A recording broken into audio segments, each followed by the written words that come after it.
And welcome, race fans, to another exciting edition of AXS Autocross Plus Time Attack Series, live from Lanier Raceway here in beautiful Brazelton, Georgia. I am Will Rigdon, here alongside my co-host Stephen Newbold and Michael Lemon Drop Lane up here in the booth. And we are ready to get another. We're already about halfway into the scored runs here today, so we are here and ready to go. Guys, what's going on? Man, it's been an eventful couple days of racing for us, hasn't it, Will? Yes, it has. It has been it's been quite the weekend. I mean, we were hot up on 4th of July, then we went to Caffeine and Octane, the car show last weekend, then we were up at the kart races yesterday, and now we're here again live at Caffeine and Octane Lanier Raceway. And this is the midpoint of the season. This is round number 4. We've got 8 rounds of autocross action going on. It is a split series we are running between Atlanta Motorsports Park and Caffeine and Octane Lanier Raceway. So drivers have to compete at both tracks if they want a chance at winning the championship. And so we're about, like I said, halfway through our timed runs right now. Since we are getting through this a little bit quicker than we normally do, we are going to be adding a set of runs. So if you guys can hear me down in the pits, we're going to be doing one extra set of runs. So once you get through your first 6, those are going to be your scored runs. And then we're going to do another set of 3, and those will be fun runs. And we'll be up here in the booth calling all the action here for the rest of the day. Once we get done with autocross, we are going to move on to time attack. Time attack will be a little bit similar to how autocross, except instead of them doing just one lap, it is going to be a continuous 10-minute session. And so your fastest lap out of that 10-minute session will be your scored run for time attack. But right now, autocross is just one lap at a time, and your fastest of 6 tries will be the score that will get you points in the season. And looks like right now we've got a Mini Cooper out on track. Man, he's hauling. Yes, it is. And he's been out here before. I know he knows what he's doing. Ooh, he just clipped one cone. Ooh.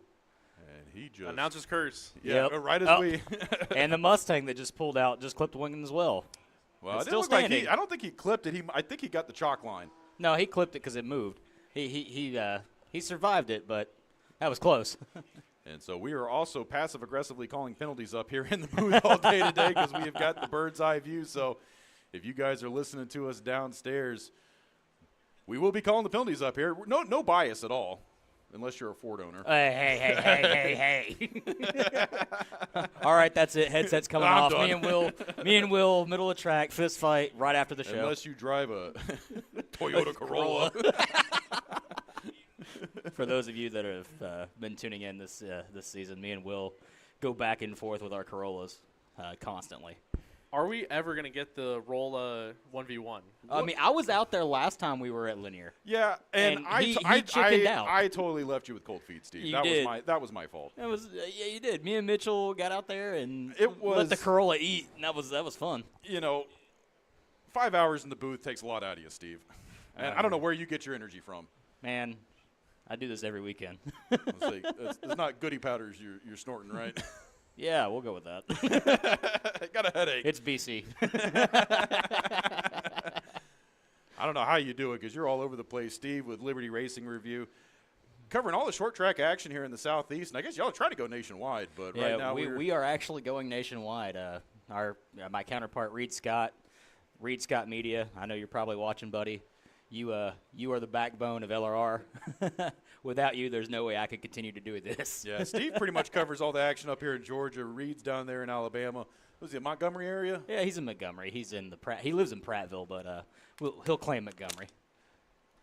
Well, big shout out to Reed. He just did the Nashville weekend. We go Nashville to Five Flags in one weekend. He went Nashville to Five Flags to Atlanta, and then after that was Montgomery.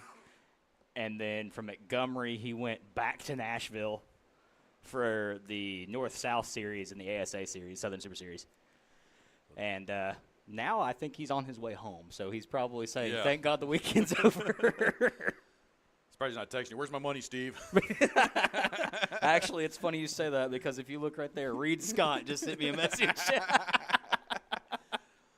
And speaking of money, we got Michael Lemon Drop Lane up here in the booth running the switcher.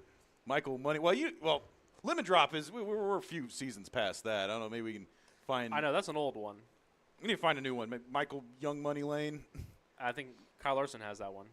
Oh. Yeah, but he's not as fast as you on the video switcher.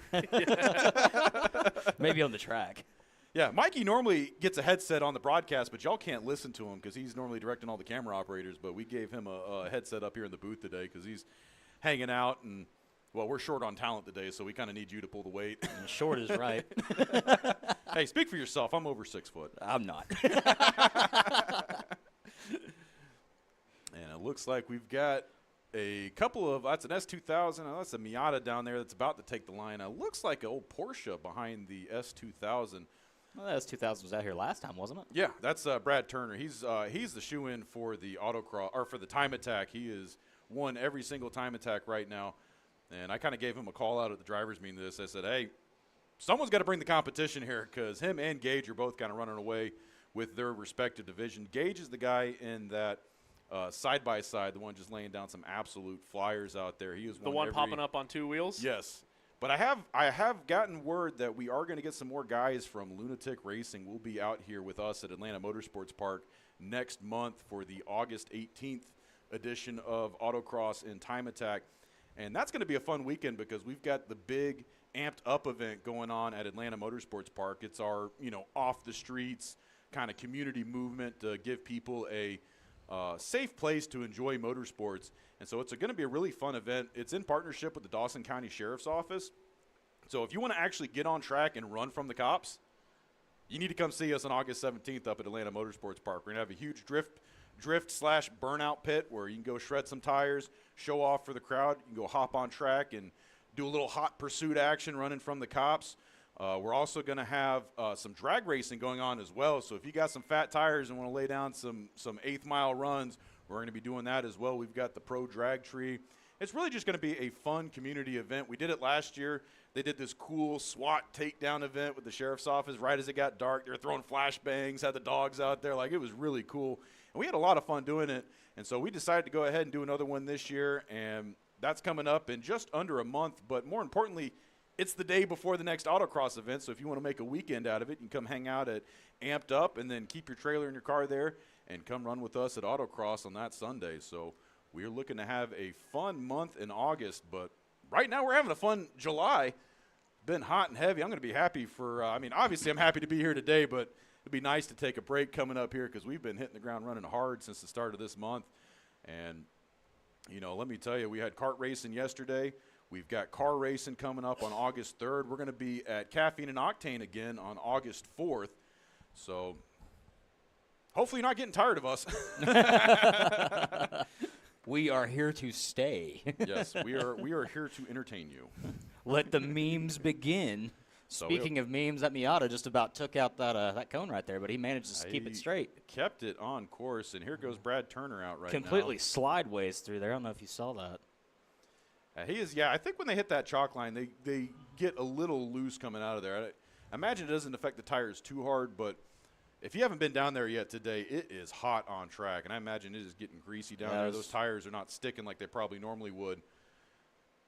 But you wouldn't know it watching these guys drive because they are laying down some absolute flyers. Let's see what Brad Turner hits as he crosses the line. He is currently at 35, 36. Oh, no, that was, 35.7. Pretty fast. And that's roughly the times we've been seeing in here. Last month we were out here, we had the course set up for about 90-second runs, and that was really plaguing the drivers with heat issues. That was the whole length of the track. Well, basically what it is when they do the downforce battles here the night before. Oh, look at how slick that is. Oh, yeah. Wow. Oh, man, he almost tapped that wall. Well, at least it's a red wall. We wouldn't see it on the paint. Red. Missed it by an inch, you'd say? Yeah, and he is moving right now. I need to pull up my score sheet, see who that driver is. Now, do you guys have a favorite part of the track? That we've been here for a little bit before we went on broadcast. Had the opportunity to watch some laps. That is Jose Barrios right now. I'm hearing from Timing and Scoring. Happens to be my wife down there, Collins Rigdon. Big shout out to her. She does a great job. Without her, this series would not be nearly as organized or as wrong. Officially scored. You're not wrong.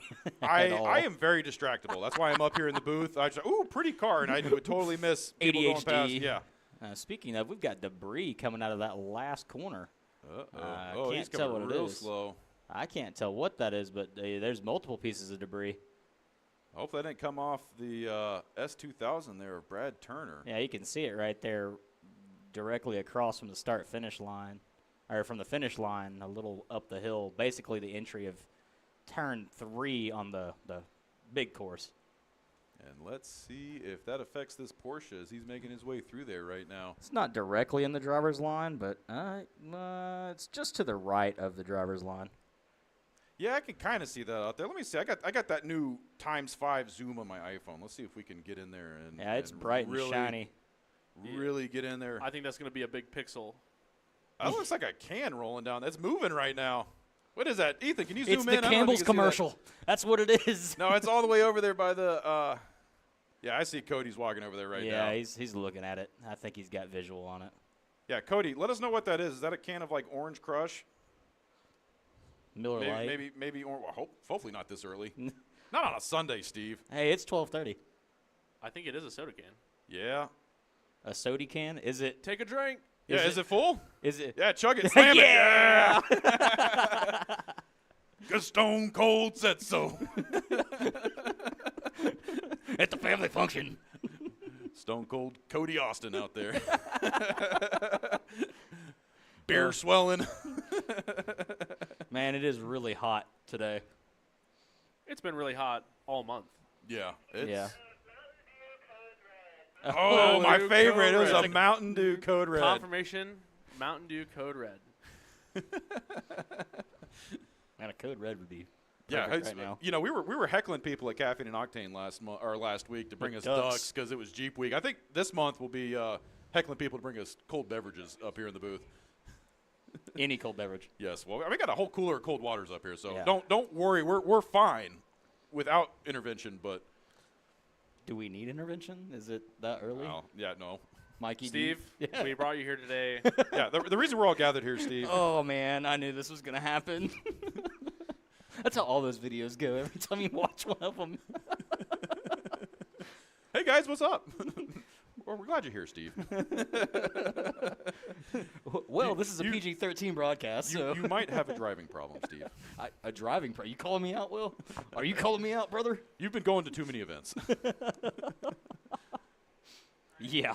I know if you asked my wife, she'd say the same thing.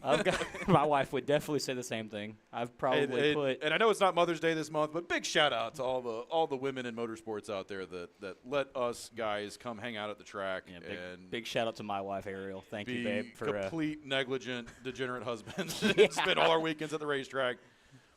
something about going fast and turning left is just appealing to me. Well, and right sometimes.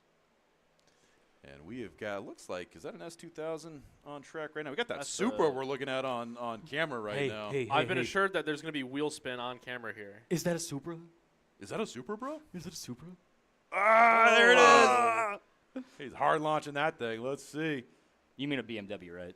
Well, hopefully that's hopefully that's the fast one. Oh, we got a little round there. That is a very deceptive turn.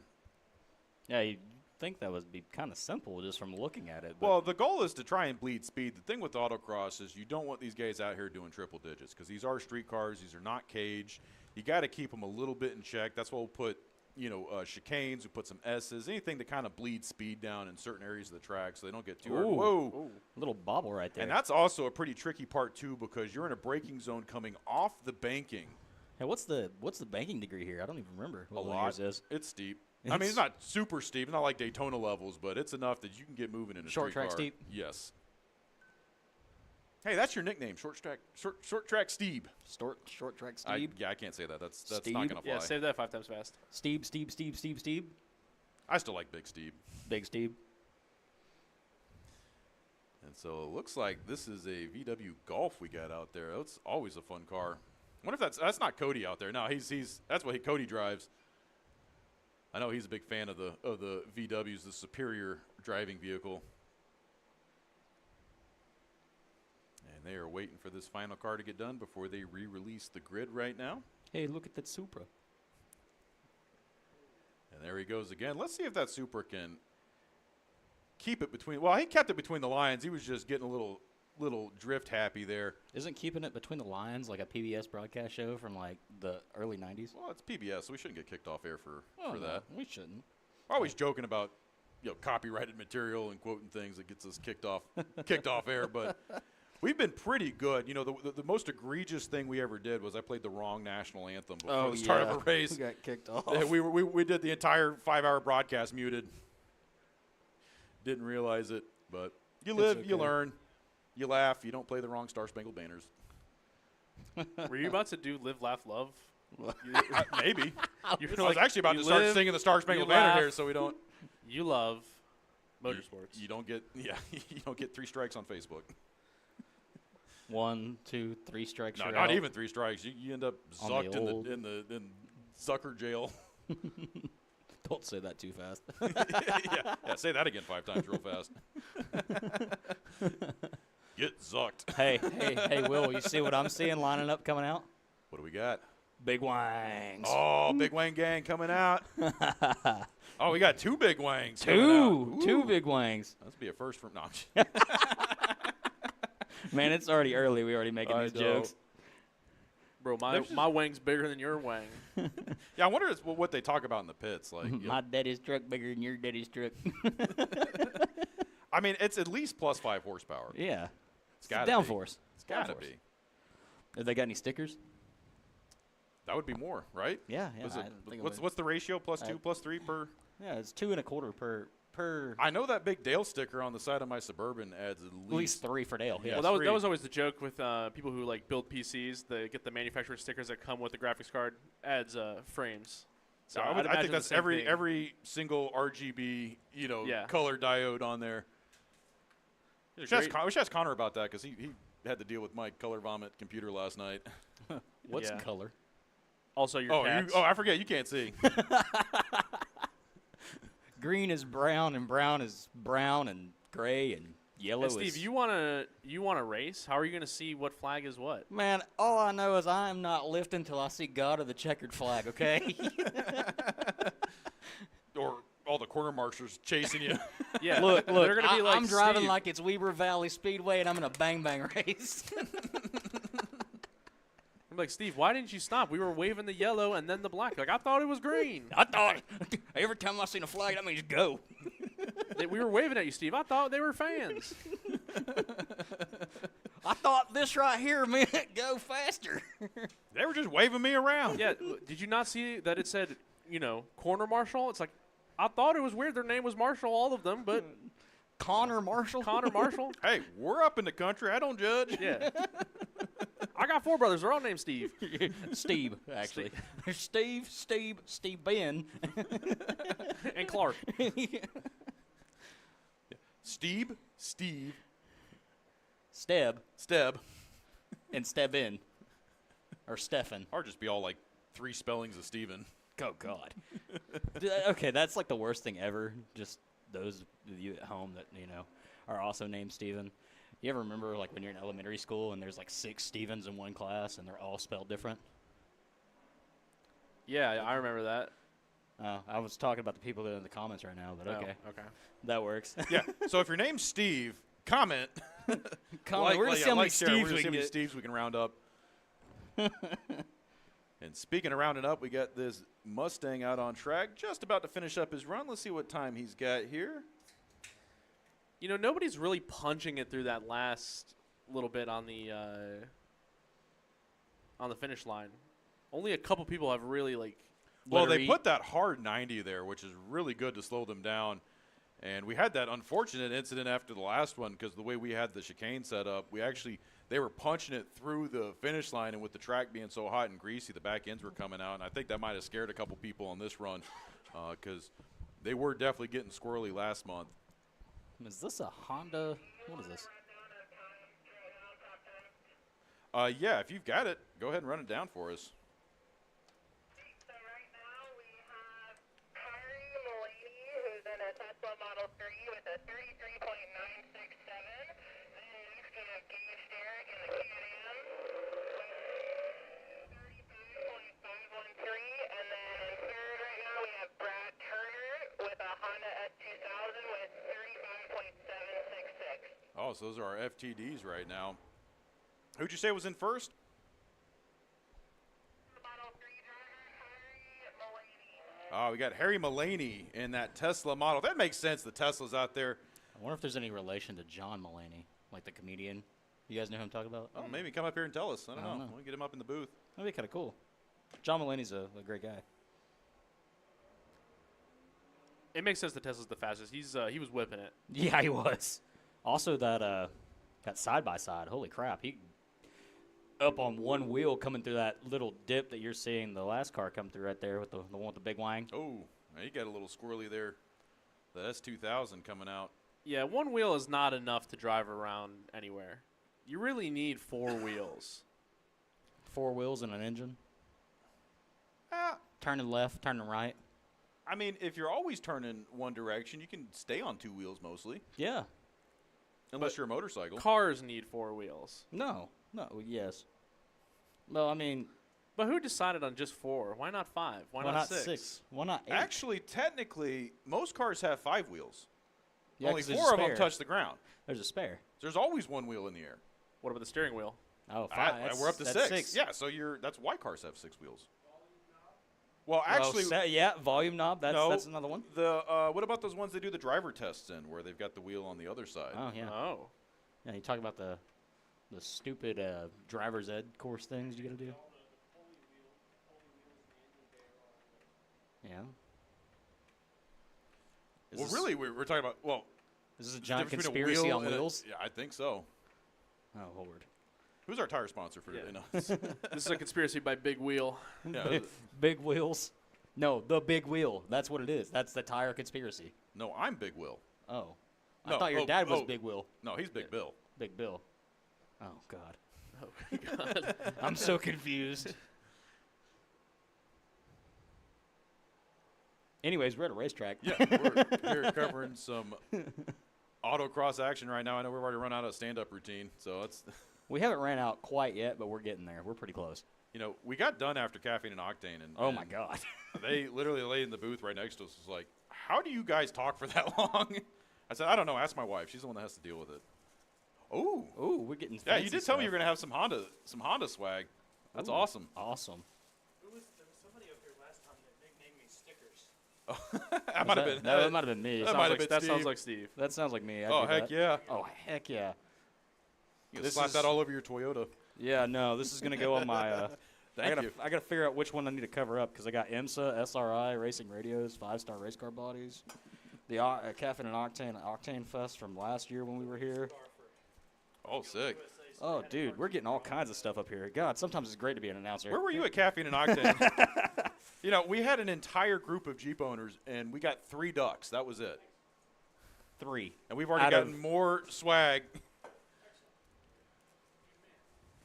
Yeah, well, this is more stuff than I've ever been given by you or. Well, you rent's due at the end of the month. Okay. You want to hop on the mic, Brad? I got one up here if you want to. Yeah, we can tell us a little bit more about your Honda. You're in 3rd right now for FTD, by the way. Hey, that's 3 for Dale, right? Yeah, I got you. So you're close. I don't know. That Tesla's out there ripping. No, there's absolutely no. No grip. Well, yes, there's no grip, but I don't know that anybody has anything for that Tesla. I'm just happy to be that just a few tenths off of the Can-Am, so or the side by side, whatever it is. All right, there we go. We got you mic'd up now. Yeah. Only took a second. Yeah. So Stickers, as I was named at the last Lanier event, is kind of a joint venture between American Honda and myself. I actually work for American Honda, but we're using the car as promotion for our PAC program. College and high school kids, the programs there, we offer Honda stuff for them to learn how to work on cars. Oh, that's with. awesome. Man, So- why didn't they have that when I was in school? I mean, I am an advocate for anything we can do for the next generation Right. racers. No. Because if we don't tend that garden, there's gonna be nothing there. Yeah, we've got to get some excitement again about working on cars and playing with cars, and it's almost like a kind of we've missed like a little bit of a generation. We still have some Yeah. guys and girls that come out and do stuff. It just doesn't seem like it was what it used to be. So I think the main thing is just the affordability of motorsports. Yeah. And that's one of the things I love up at Atlanta Motorsports Park is we have the full-fledged kart racing series. And I think at this moment, that's probably the cheapest way to get into motorsports. Either you get into quarter midgets. Even quarter midgets are more expensive because they've got full suspension. Because anytime you get into suspension builds, that's your costs start to skyrocket. And with the go-karts, there's no suspension. They just have a little torsion bar, and it's basically just a stiff chassis, and you're sitting a half inch off the ground. But even then, you're at, starting at a juniors level, I'm talking 5, 6-year-old go-kart, is about $4 or $5 grand plus safety gear just to go racing. And that's, for most people, I mean, think about doing Little League football. You got a pair of cleats and a $250, entry fee at the start of the year. Got to go sell some candy bars to pay for your jersey. Yep. And that's how most youth sports work. Imagine $5 grand and still having to sell all the candy bars to go racing. Yep. And that's why it's drying up. And another shame is places like this, like Caffeine and Octane, they're closing down. And if it wasn't for Caffeine and Octane and coming in here and buying Lanier Raceway, this place would already be a parking lot. Right. And no, it'd be a storage facility. No, it'd either be a boat storage or apartments. No, they'd probably put a pull apart here. Yeah, for across the road. Yeah, right. No, you wreck your $20,000 front clip off of your IMSA race car. They're going to find one here somehow. And really, you're seeing the landscape of motorsports change because of this. A lot of venues are having to rely on the drivers to actually fund the program, because before, drivers could come in, all the driver fees would just go into a prize pool, pays back out, encourages more drivers to come out. But now that there's not as many fans coming out and the stands aren't as full, what do? You got to keep that money just to pay the employees, just to keep the track going. Right. And stuff like what we're doing right now with the live stream, I think's the better way of at least getting out to people, getting the word out there. And I feel like we do this enough, and hopefully more folks start turning out. We're trying. I mean, I ended up starting a Instagram, which it's foreign to me, for the car, and trying to tag all this stuff and try to get people to see it, to see if we can get people to come out and look at it and watch it, and then go, wait a second, I could just bring my car out here? Oh, wonderful. Yeah. I mean, obviously you need to do a couple of odds and ends, but you wouldn't really have to do much. You could come out here in your mom's minivan if you absolutely wanted to and put a couple runs in. Hey, I came out here in a Toyota Corolla Nightshade Edition, and Will won't. Calling you out. I will beat you in my Suburban. Driving a slow car fast is fun. Yes. Exactly. Yes. It's not made to do 130 or 140, but by God, it's on the speedometer, so I'm going to try to hit it. It's like when you're on a jet ski. You're only doing about 40 miles an hour in the water, but it feels like you're doing 100. Mock Jesus. Yeah, when you're in a slower car going fast, it is fun. And to be honest, fast cars, the only thing you gain is the acceleration zones. And most tracks, it's all about momentum, keeping your speed up in the turn. So if you're in a smaller, lighter vehicle, you oftentimes will have the advantage, especially if it's a more technical track like what we run up at Atlanta Motorsports Park. Right. Yep. It's the 200 horsepower wheel in a S2000 surprises a lot of people. I mean, obviously, I'm no pro, but I'm halfway decent. But there's not a lot of power there. It just you have to keep it going. It's not I'm sure you guys probably saw my last run. It was great until it wasn't. Yeah. I think, that part right there on the bank, right there, what you're seeing on the screen, I think that transition is probably going to be one of the toughest areas for everybody, because you're coming in on that braking zone. You're trying to swing wide. You're off camber, and you're trying to set up that next turn. Right. And we're seeing a lot of people lose time there. Yep. Very much so. And it looks like we've got Ryan Fund on track right now in that Cobra Mustang. He is up there. He's with Redline Drivers Club. He'll probably come up here and hang with us in a little bit. It looks like he's got a passenger right now. I don't know if he's trying to get some extra weight. Yeah, keep traction. I don't think that car needs any extra weight. Well, he doesn't need any extra power either. I think it move. All right, guys, we'll enjoy this stuff. Appreciate you coming up here and hanging out with us, man. And sure. Good luck in the time attack later today. Appreciate it. Appreciate all the swag. I'm gonna go grab some lunch. What are you eating? I have no idea. Probably my wife made me scones to snack on. Oh. So I'm probably gonna have scones. We're always joking about tendies at Wendy's. You know what? We could do some wangs right now. Oh yeah. Hey, we are in Oakwood, so big. Make the call out. We could. Not the official sponsor here. Might as well be the official sponsor for us. you know, I can only imagine the first time if they ever tune into one of our streams and we're like, wait a second. Wait a minute. Because if there's anything that I don't want to go out of business other than racetracks, it's probably Wang's in Oakwood. That place is great. If you like Chinese food, I will use my platform. You elect me as, mayor of this broadcast. Somebody please go get us some Oh, wings. and we got a cone. We have Dun, a dun, dun. sad cone on track. I wish we had like a. Well, I was gonna say I wish we had a soundboard, but I guess we have Steve here to do our music and sound effects. Yep, and That right was non-copyright. and that is right there in the middle of that chicane. That's probably going to muck the run for Ryan. We'll see what he says when he comes back by. Woo! Whoa! Whoa. Getting squirrely. Keep your foot in it. When in doubt, throttle out, brother. Don't lift. Turn right to go left. This is dirt track racing, brother. I hear it's just an empty cup. He did what in his cup? And here Welcome comes to that Tesla getting up. Oh, no, he's going to be on the next run. Oh. And there is the beautiful Collins Rigdon herself down there, not paying attention. Well, she's paying attention to the scoring. Hi. Hi, you're on air. How you doing? What's up? Nope, she's avoiding eye contact. Nope, we're zoomed in. Very zoomed. You are live. Almost 300,000 people right now between Caffeine and Octane, Atlanta Motorsports Park, and Lanier Raceway Facebook pages. And, of course, LRR. Yeah, let's not forget about me. Well, I think you're about half the views right now. Yeah. You've got the most People love watching You've got the most me meme. fierce fan base as there is. Big shout out to the LRR community. Man, I love you guys.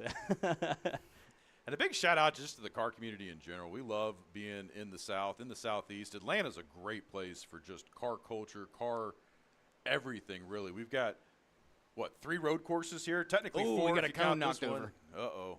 Middle of course. Is that the same one? That's a different one. That's the same No, cone. that's Is it the same one. cone? That's Oh, the same okay. one. That's not a penalty. Yeah, we got to get that cone reset. Disregard that then. Yeah, we're slouching up here. We got to be doing our job better. I'm sitting here looking. I had my radio. It's right here. Here you go. It's right there too. Oh yeah, There's 2 of them literally right within reach. we have a cone on course. We're trying not to insult too hard. It's a little joshing that goes on. We were here for the downforce battles one time, and we Yeah, were that was a little. absolutely picking on that We were one guy. That roasting people. I no, think well, he we had ma- like 4 different headlights, and we kept making fun of him. And every time he come up to a run, he kept fixing them. So I swear, I think that guy legit left, went to AutoZone. Yeah, and fixed got a his new- lights, yeah. 'cause he came had back. 4 matching lights by the end of the run. Yeah. Yeah. By the end of the day. We bullied a guy into changing his lights. Peer pressure does not exist. So yes, we should try to be a little nicer. But we love cars. We love all. Hey, respect all builds. Unless it's a what? No. Unless it's a Prius. He knows what I'm about to say. I didn't say it. Hey, Unless it's got a big blue oval on the front. Hey now, all right, look, all right, you can crap on any manufacturer you want. Look, Look, I just I'm bought not me a- a big old Chevy. All right. I understand you bought you a BBC Chevy. Okay, all right, Uh-huh. okay. But I mean, no. y'all know what Ford stands for, right? First on race day, I have a wife. Sure. or found on I- road dead because that's how Yes. majority of my Fords have been. But Fix God, I or love repair 'em. daily. Fix it again, Tony. Wait a minute, that's Fiat. That would be every Chrysler product ever made.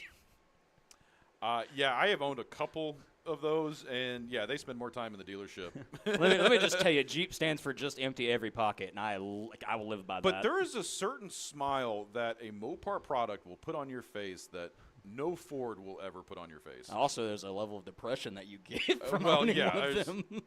There's a reason Ford owners have retirement accounts. Yeah, there's a reason why 90% of Ford owners are X-Plan members. There's a reason when my granddaddy passed away, he wasn't broke. That's because he owned Fords his entire life. Look, you have anything from I don't know. I'm a big fan of the old F100s. I just have a soft spot for those. Like There's a nothing 60 like an old bench seat Like truck, a 63 F100, especially after a long night of racing. 3-speed on the column. Oh yeah. Hauling an open wheel hauler with a dirt car on the back of it. I just hate how Ford got away from the like the Fiesta and the The Focus. Focus. The Focus STs Bring and the back, Focus RSs bring back were great. hatchbacks. Yeah. Yeah, well, and that's not even the most egregious thing. Calling the new EV Mustang a Mustang. A Mustang is Yeah. an I insult. think that's the we're calling you out for it. I'm sorry. That's And we're getting canned right now. yeah. So, yeah. Big Why's my Ford. phone ringing? Big Motorsports is here. Hey, why is there a red dot on your? Oh God. No, we said we Too- were not too gonna. soon. We said Too we were not going to talk about this today. Too soon. Missed by a couple inches. Oh God, we're gonna get kicked off the I'm air. about to get thrown off here. Hey, what's that on the ridge over? Stop it. Steve's dying up here. You know who didn't?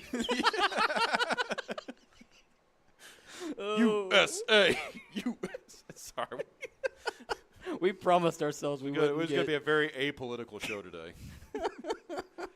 But how could you? I mean, the headlines yesterday. I mean, it was such a tragic day for America. Yeah, I mean, dear Gene Lord. Simmons, bless his heart.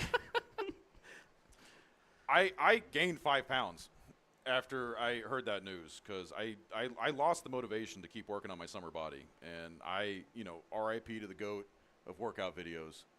Are you Or sure Richard Simmons, not Gene Simmons. I'm Gene Simmons, guy for Kiss. I was about to say, Gene Simmons no, passed Richard. away? Look, Look, you're talking about the dude that's like exercise guy, right? well, yeah, no. Because well, yesterday you said Gene Simmons, and I went, what? no, Richard Simmons. No. Well, Gene should have died a while ago. That's, I don't know how he's still making it. I used to. Every time somebody called me fat growing up, I'd say, eat right, exercise, die anyways. And unfortunately, the GOAT of workout videos left us yesterday, but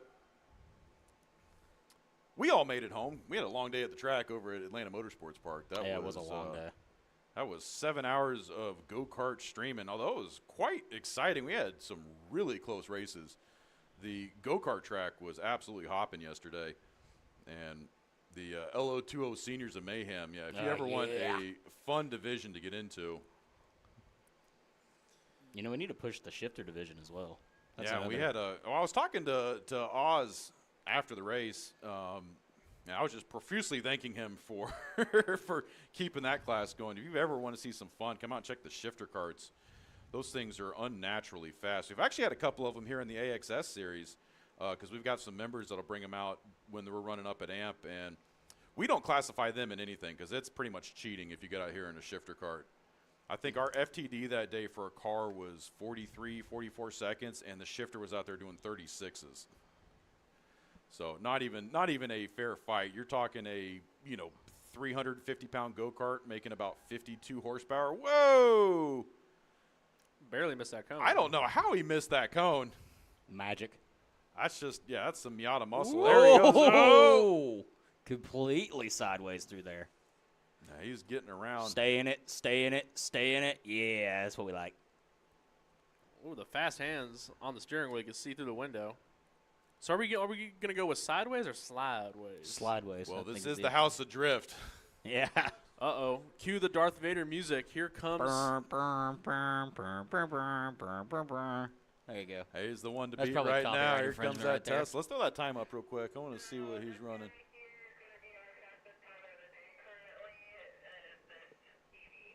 And so right now, this Model 3 we're looking at is our current leader. He is the FTV holder right now. Just look at that launch. Great transition right there Well, by little- director Michael Lane. I thought my drone pilot was on. He Turns out he was looking at nothing. Dear Oh, Lord. man, he is on the edge there. And he's just ripping and He is, getting it. well, he's gripped up right now. He's going to slide it through that corner. Oh, no, he's just going to clip the apex of that corner. No, clip he the apex handled of that corner. perfect. Let's see if he can shave off any time here. Wow, the handling on this Tesla is Yeah, he's going ridiculous. to go like a rocket here. He's going to Oh, yeah. punch it through the finish line. 34,179. That was fast. Pretty quick. Hey, look, that's a Miata I'm familiar with. Trying to think of 721.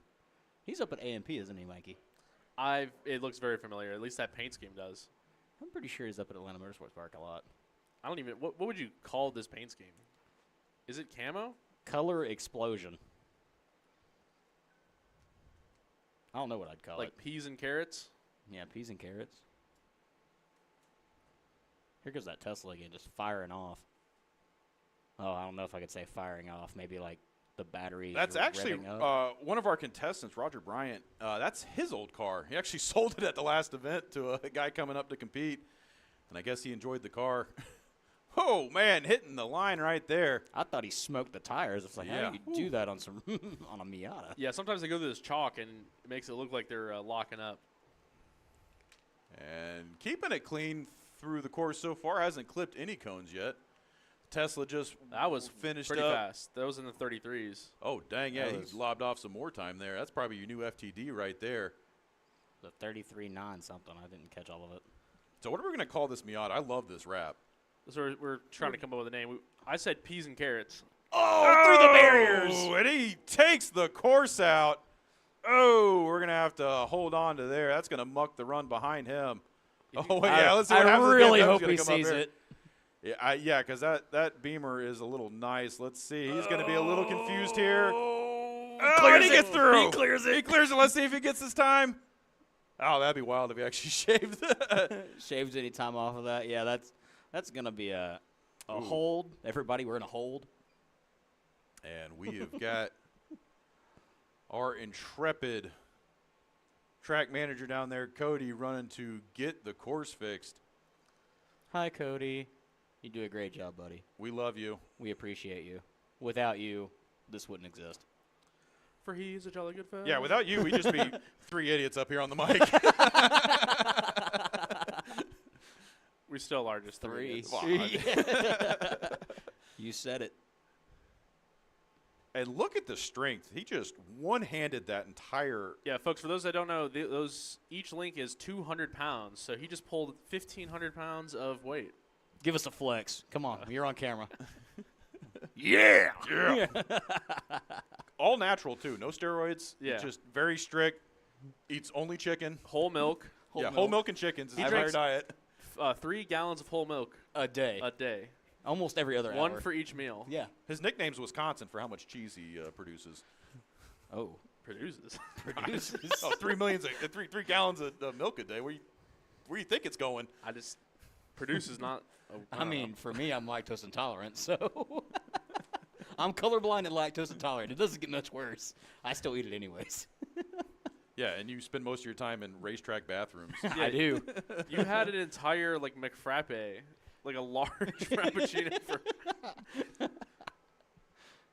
Look, I couldn't have regular coffee this morning, so I just, McDonald's has coffee. McDonald's coffee is trash. You I'm know just they gonna be did a completely blind honest. Oh, but test. it's okay if you add a bunch of sugar and milk. Yeah. You know they did a blind test with McDonald's coffee, and it actually most people picked that as their preferred over like Dunkin', Well, Starbucks. Starbucks is trash. I don't care I what like anybody Starbucks. says. Give me a nice iced Americano. Don't get It Will may- started on coffee because he's a coffee snob. I mean, I drink Pete's, but I also worry about what people think about me. So, I don't want to be out there. Not the best part of Hold waking my big up Starbucks is cup, Not you know. Folgers in my in my cup. I'm a Maxwell man myself. Maxwell's not that bad. When it No, comes to if you drink like Maxwell or just plain Jane coffee, black with nothing in it, that's, yeah, Maxwell's What the about way to go. Cafe Bostel? those are the real psychos in my opinion. But Some Oh. instinct, some. Okay. what do you just take the pot and drink straight out of it? Yeah. Steve's the kind of guy who would make a pot of macaroni and just bring the pot to the couch. And then forget the spoon and go, Is that a and just- double entendre right there? Does that have multiple meanings? No, I'm saying at some point I'm sure you have sat on the couch and eaten macaroni from the pot Oh yeah, I have. with your hands. Not with my hands. Maybe. Well, maybe actually. Are Well, you, are you willing to take a lie the real detector test? question is Kraft or Velveeta. Velveeta. That's well depends. No, this So Velveeta for the shell. Oh, hold on. Velveeta for the shells. Kraft-looking guy over here. Velveeta for the shells. The And the Velveeta sauce cheese. it already comes. It's nice and Yeah. creamy in So the packet. do you just go buy a pack of shells and then just take the cheese out of the Yes. Kraft? Yeah. No. I'm saying like the Velveeta shells and the cheese, like the Velveeta shells and cheese. But like It is a good combo. also take the Velveeta cheese and forget that Kraft crap. Just use the noodles. Yeah, that crappy powder you got to mix yeah. with. It's no, garbage. No, it tastes awful. Wow, that's a nice looking BMW there. Wait, disagree. What do you eat? Ah, Stouffer's. Stouffer's. Well, you know, I wish we had a Boston market around here. I mean, That's I will some of give the you best this. mac and cheese I've ever had. Stouffer's is already made. You can just throw it in the microwave. Yeah, And it's go. easy. No frozen food has flavor. Yeah, not wrong. Well, that's boy. because I don't wait. It's usually thermal by the time I start eating it. So, oh no, he's being peaceful. He was on my hand. He scared the crap out of me.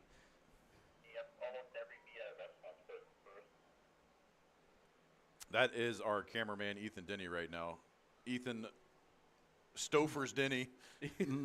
Braving the element. Yeah, no longer going to be called Ethan Cowboy Cam Denny or the Cowboy.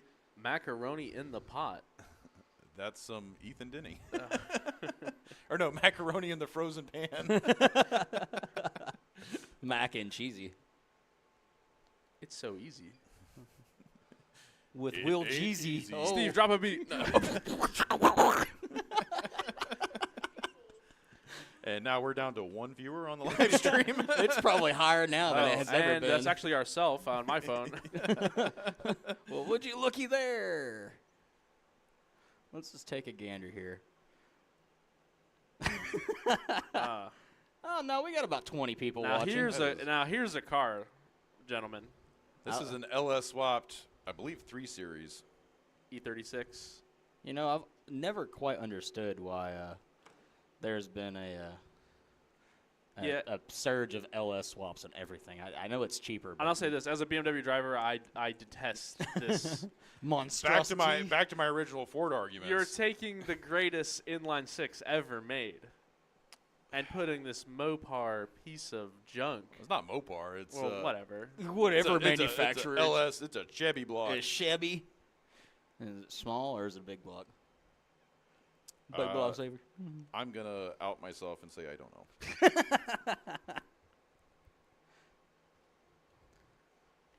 Ooh, Audi TT getting up there. These are quick little cars.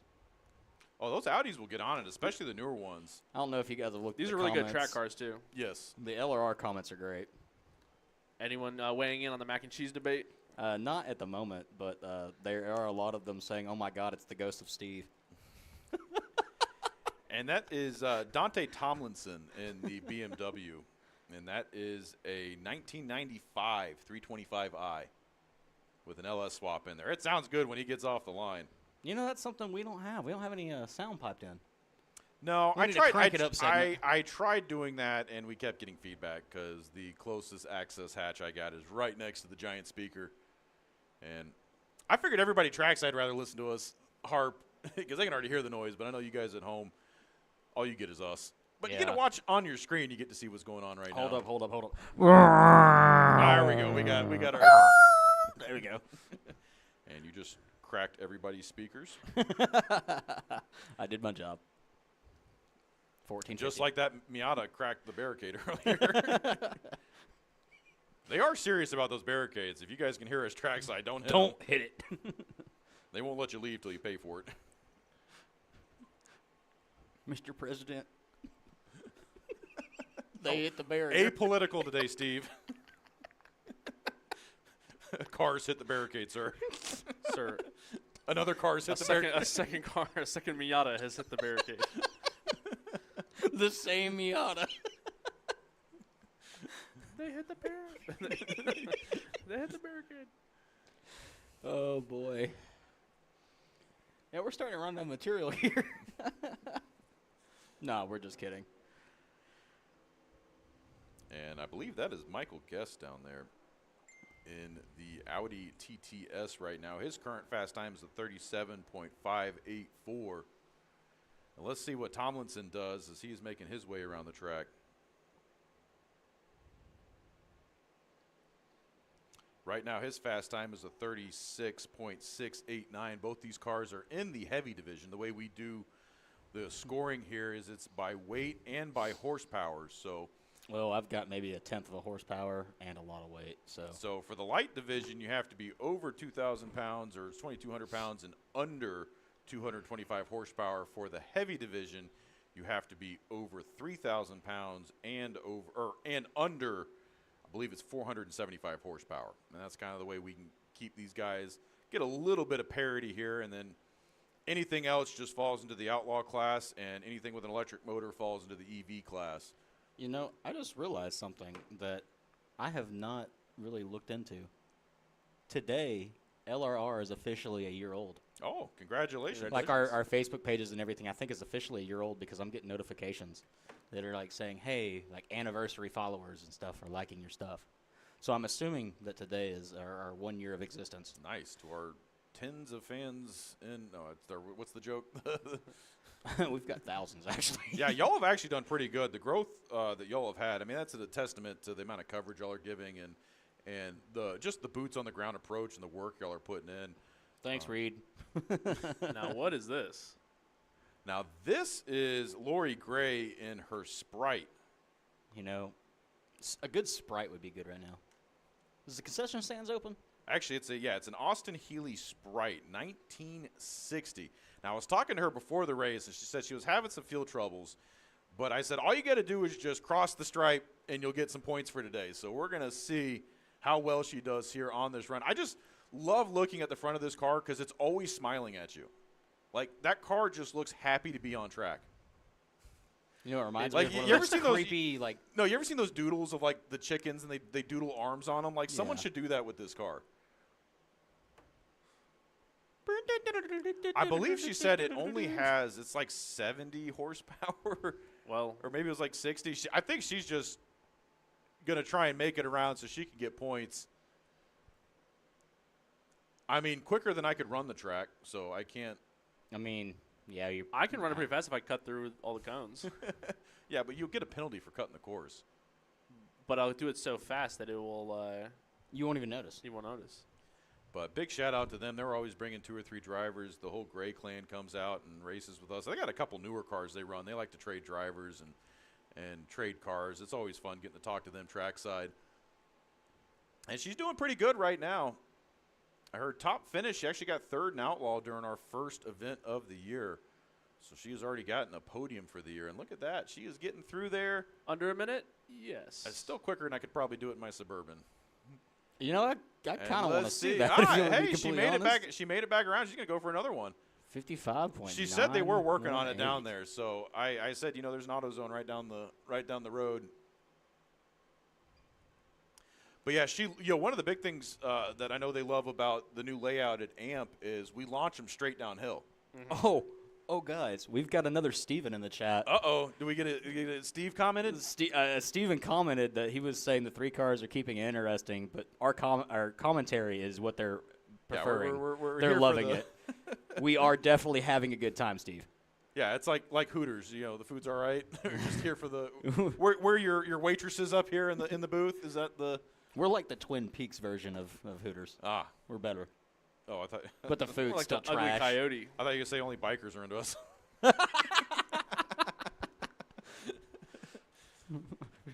Harley. We said we were not going to talk about shootings today. Okay. Whoa! Sorry. That was a while ago. The That's whole the Twin third Peaks. time. three sides Three triangle. oh God, no! Here we are. Triangle. Illuminati. Confirmed. Dale's number 3. Went to the wall at turn 3. Oh God. Jeff Farver, get on the mic. Yeah, our real conspiracy theorist up here. Why do you think he owns so many drones? Hey, first of all, Dale ain't dead. He's He's just a lap ahead. He's just hanging out in Argentina with. With who? Hold up. No, we're not going there today. With Michael Jackson and Elvis Presley. Yeah, There we go. I said my job was to take us right to the line, like all the drivers here. Not to the far right. Not to go over the line. He's hanging out with all the other great artists. Biggie, Tupac. Prince. This one, Austrian painter.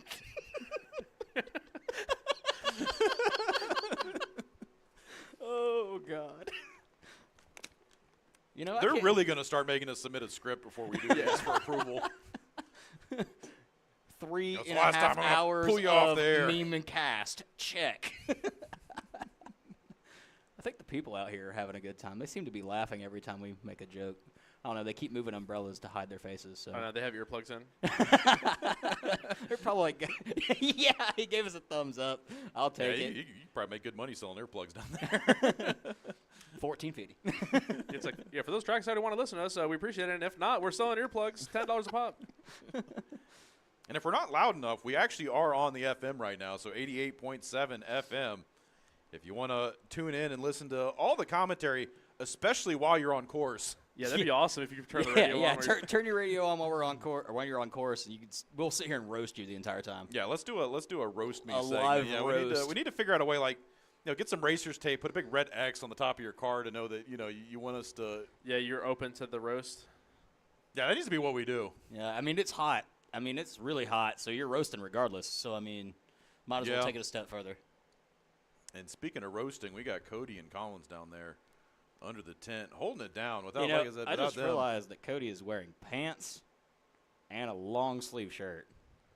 He's smart because he's not getting. Yeah, no sunburn. Yeah, No, it's summer, but dear God, he's got to be burning. Well, he's also got that big hat too, and I told him at the start. I said I am very insecure about the size of the brim of your hat because my hat, it's kind of shriveled up right now. Well, look at our drone Big pilot, hat. Jeffrey Farver has quite oh the. God, big stop wings. it! I can't. That's a nice You're making me oatmeal feel hat there. really. I'm gonna have to go. You get have a an new hat. inadequate brim. It's not the size of the brim; it's how you use it. Okay. That just sounds like liberal media. Actually, most people don't even like a big brim. I know. I have to ask Collins to see what her final take is. Is the brim of my hat adequate? She's giving a big thumbs down. She's going to answer no. Repeat no. You know, I wonder how embarrassed she gets. She can't take me anywhere.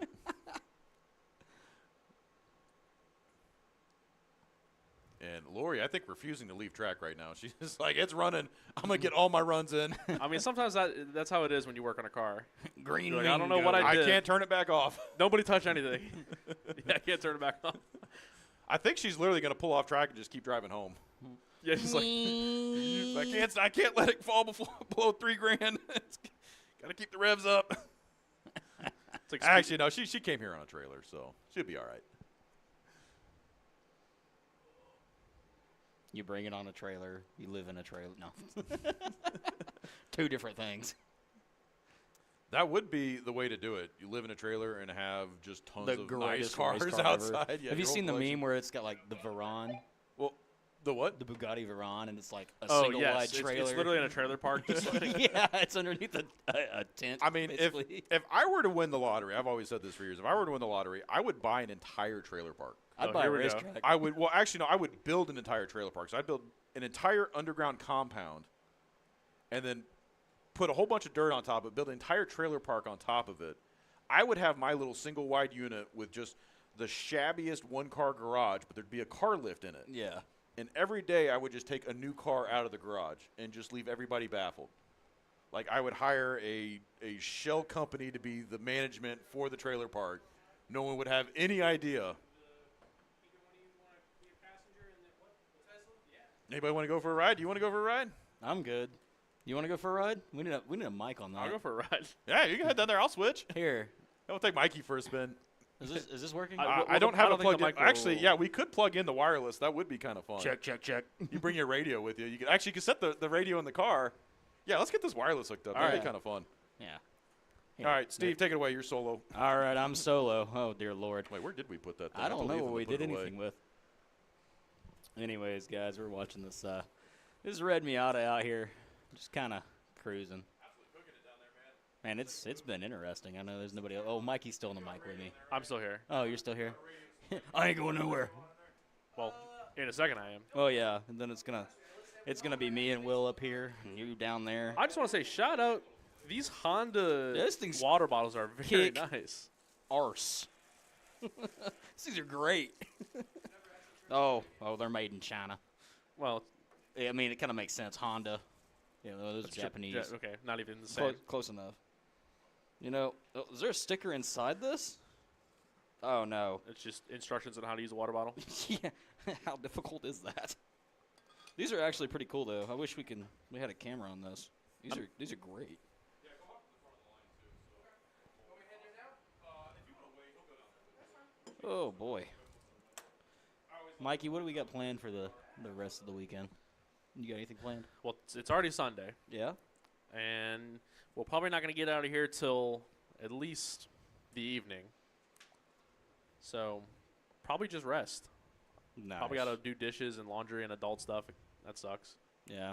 Nobody likes adult stuff. Or just not do it, and then I've been talking to Will. Like, past Mikey has a big problem with future Mikey. He leaves these things for future Mikey to deal with. Oh, okay. So what you're saying is you're at fault for everything. Technically. There's only, most things. yeah. Hey, Will, you gonna put your wanged hat on? No, because I got my headset back. Ooh, excuse me. You know, I'm a little thirsty. I wonder if there's a water up here. Speaking of beverages and food and stuff, I'm pretty sure they're running concessions today. Am I right, Earl? Down in the tent, not up here. I think they're running them down in the tent, down They got light. in the paddock area. I think they got drinks and stuff. But yeah, if you're down there, you can hear us. Check those guys out. You could order wings. I mean, I could order. You know what? Do they deliver out this far? You know what? Let's ask. find out. You know, we're gonna put these people right on the spot. I'm gonna call. I mean, you could probably DoorDash wings. Yeah, I'm gonna call Wangs and. They have their own delivery. Oh, Wangs got Wings their own has delivery. their own delivery? Oh God. What Chinese restaurant doesn't? Yeah, exactly. I mean, What Chinese restaurant funny. doesn't have their own delivery? Hold up, yeah, we're. Yep, Yep. Check. You got check. me yet? 1, 2. Hey. I hear you. I kind of hear you. Yeah, I was gonna say. You're a little quiet. Yeah, here we go. We Oh, coming up. yeah, there we go. go. I was gonna say, what Chinese restaurant? Now, is the doesn't mic have- gonna reach all the way center? Yeah, well, close Oh, yeah. enough. We Yeah. did it with Pete. Yeah. Last time we were. All here right. Yeah, with because Pete. we're pretty dead center right here, and here's your pickup point. So Here's also the question: make sure you hold the mic like this. do we have a big helmet? I have a big head. Yeah, they got helmets down there in I've the got a- in the shed. I've got an extra large helmet in my car. I have a pretty big head. Oh, you do? No, they got rentals down there in the Okay. shack. I'd go grab All one. right. All right, we're gonna send Michael Lane down there. So this is gonna be a fun one. I'm gonna take your headset actually and give you the mic. Yeah, it's gonna be fun. Yeah. Mikey's just gonna let it eat. So, Will, if I was to call Wangs, what would you order? I have only ever ordered the sesame seed chicken. And Jeff, what are you ordering? Well, if we were to order wings, what are you gonna order? I'd probably get some like sweet chili sriracha. Do they even sell that? Is that even a Chinese dish? Sweet chili sriracha? I don't know. It could be. We're thinking about ordering from Wangs. Chinese food. Chinese food. Okay. I'm probably Like we're paying you to stream here, guys, not We're- order food. We're inevitably gonna get Wangs as the largest sponsor of this event. Yeah, can't even make it an hour on air before you got to start eating. give me an egg foo young. Egg foo young's not bad. Foo young. I give me some maybe an egg drop. Yeah, we should put them on speaker. Yeah. I could do an impression, but that will definitely get us kicked off the air. Beef lo mein. Yeah, you know, I wonder if anybody's ever been put on the spot like that. Live broadcast, you call somebody, and It's been done. It's been done. I mean, I used to when I worked in tech support back in college. We would actually record because the system. I would actually call out through the tech support system, and it would record our phone calls. And so they used to have fun because they'd make me call Marco's Oh God, and order all the specialty pizzas. that's funny. Let me get that pepperoni magnifico. You know, and then they would my boss or whoever was trying to mess with me would pull it back up and play it back and. The smaller the pepperoni that comes on the pizza, the more money you're paying for that pizza. You're not wrong. That's the rule. Yeah, well, they were running. I mean, you know, they're not an official sponsor or anything, but they had that $11 pepperoni magnifico deal for a while, and then they had the honey hot pepperoni, and those were real good. Those are pretty good. Yeah, we're a bunch of big guys up here in the booth, so Yeah, we love food. when we run out of content, we're gonna talk about food. Yeah. Yeah, hey, you want to come up here? We got an open mic. Yeah, you can come up here and hang out with us. We don't bite, I promise. Sometimes we do. Well, right now because we're hungry. Yeah, that's the only reason. I think he's thinking about it. As long as you don't smell like some sesame seed chicken and some fried rice. I'm going to stay quiet on what I was about to say. I was gonna say what fried rice? All these JDM cars out here. You smell that? It smells like rice burning. The door's right there if you want to come up. Oh, I can't hear. What? We're What did you insulated say? up here. What did you say? I got to go grab this computer real quick. All right, well, I guess I'm back by myself now, and I can't tell exactly what that is that's on track, but it's definitely eating for it to be as big as it is. It looks like a minivan of some sort. You know, I'm all for the minivans. We were joking earlier, you know, bring your mom's minivan out to the track. This is a prime opportunity to do just as such, and it's still cutting through the track pretty well. It looks like it's currently running a 30-second lap time with about 4 or 5 corners remaining, so it's hugging the corners exceptionally well considering its size and its weight. I can't tell what it looks like. A Honda something. I can't tell.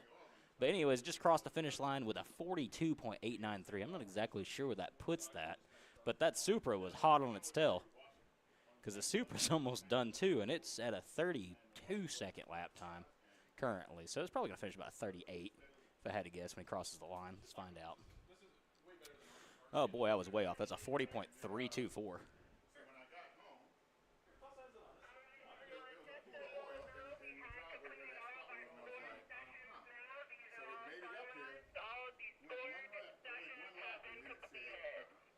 So just getting the announcement that all, I think she said squared sessions have been completed. Scored runs have been completed. So I guess we're doing freedom runs right now. You are a mainstay here. You should definitely. So we're getting a special guest up in the broadcast booth. This is Kareem Stanley.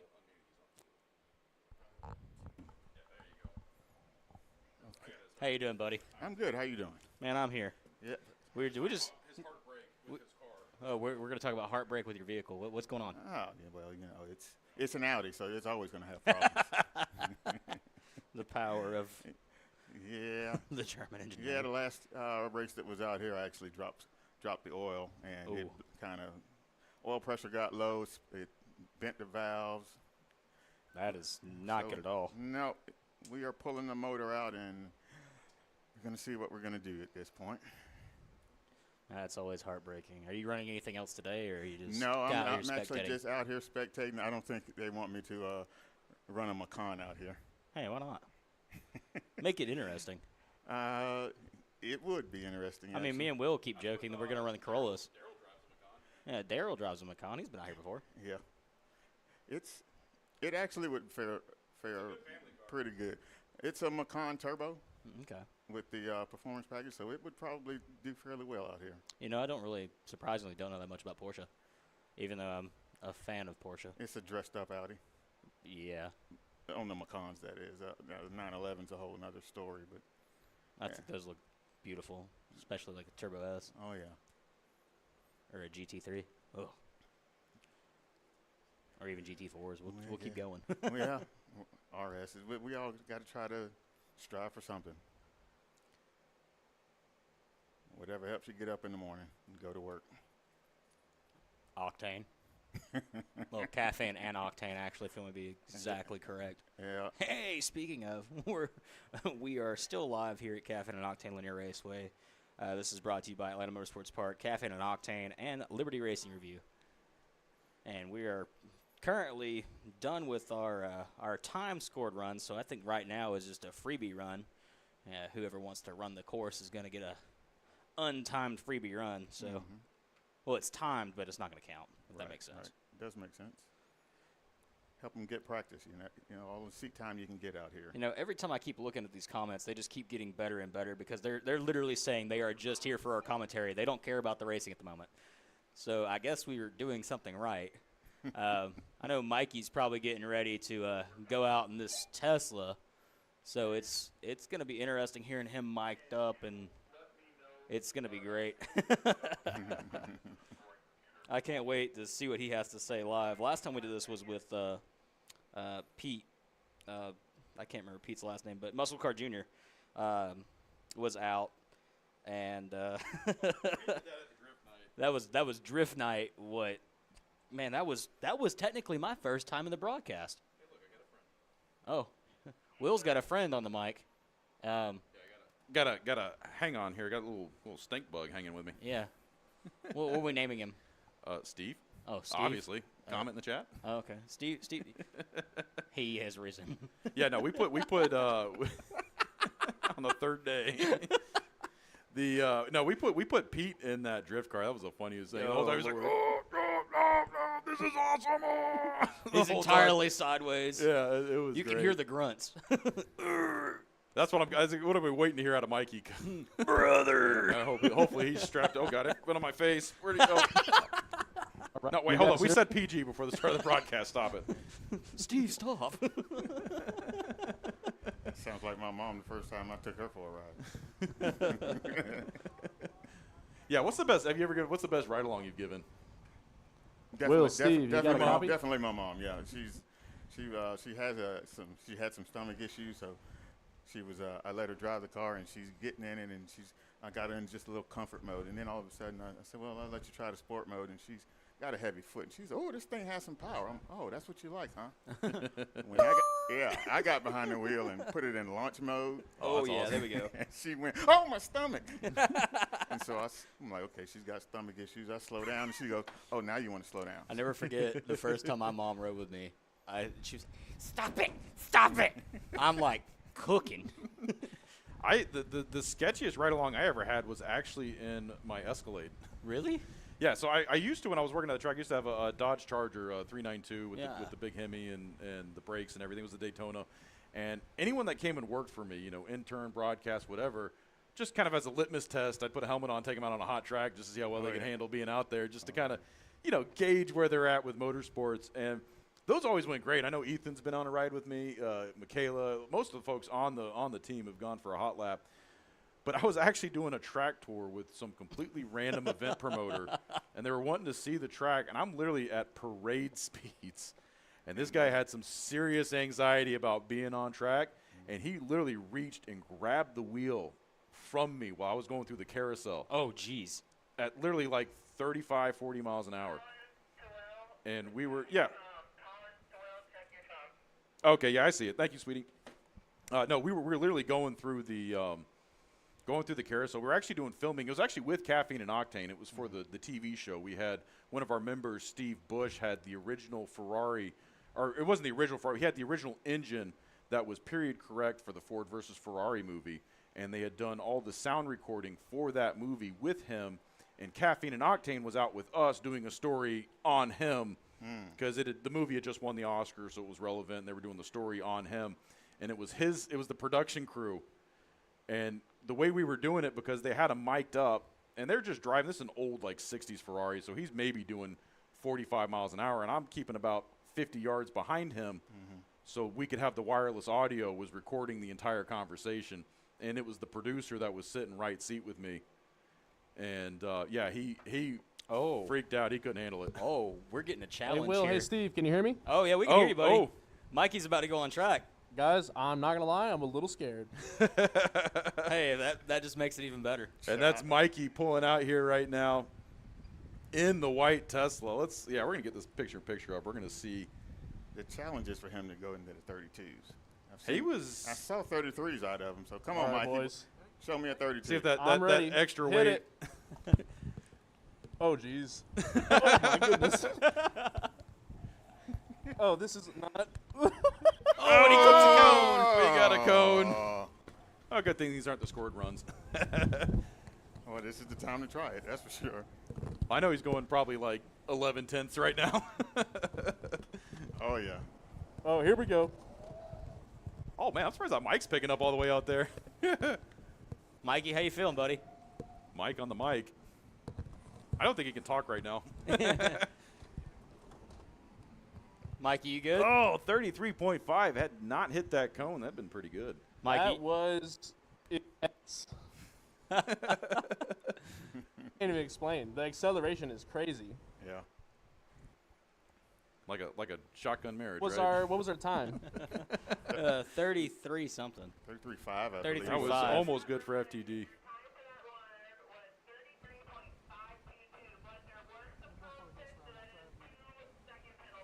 There was a 2-second penalty that was Yes, that applied was to you because you a- did clip a cone.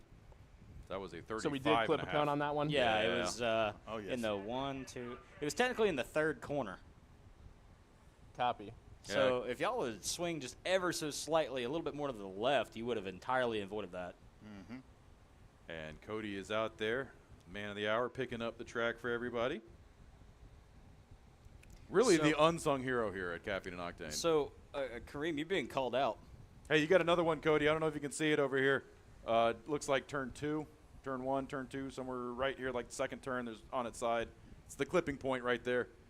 He sees it. He's coming after it. Everybody at home can see it, but it's, Don't I am not doing a Anyways. good job describing it. Anyways, he, on the Caffeine and Octane Facebook page, this Mr. Charlie Smith is calling you out. He said 10 likes and I'll bring the Super out to battle Kareem again. No TCS issues this time. Charlie Smith, huh? Charlie Smith. He wants some smoke, doesn't he? I think he wants more than some smoke. Oh, he wants some smoke. All right. We're going to make it happen. Yeah. You know what? I'm gonna personally like that. So he's got 1 like on there right now. He just commented that. So I guess I'll have to get on the page to actually check this out. But Charlie, you know where to find me. he'll be here. Is Charlie here today? I don't know if Charlie's here today. What's Charlie drive? No, that's a good question. He's just said a super. Which Charlie is this? I know. Charlie Smith. I know more than one Charlie Smith. Is it an older gentleman? Let's find out. Let's click on this profile. Yeah. We're doing some creeping here on the Caffeine and Octane live feed. Yeah. Let's see. I can't click on anything. So, well, that's not good. It's all good though. Let's see here. Let's go. Let's try this again this way. Let's see if we can. Here we go, round 2. Mikey's on track now, coming through turn 1, turn 2. He hasn't clipped There anything. he goes. That's a little bit better. Yeah, that's a better run all the way through so far.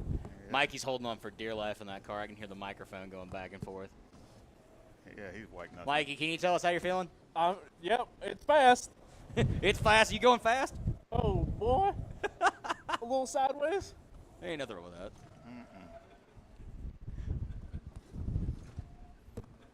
Oh, there we go. What was the time on that one, boys? 33.594. 33.594. That's consistent.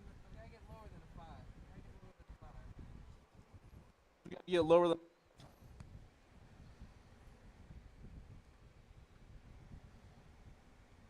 Is there any improvements that they recommend?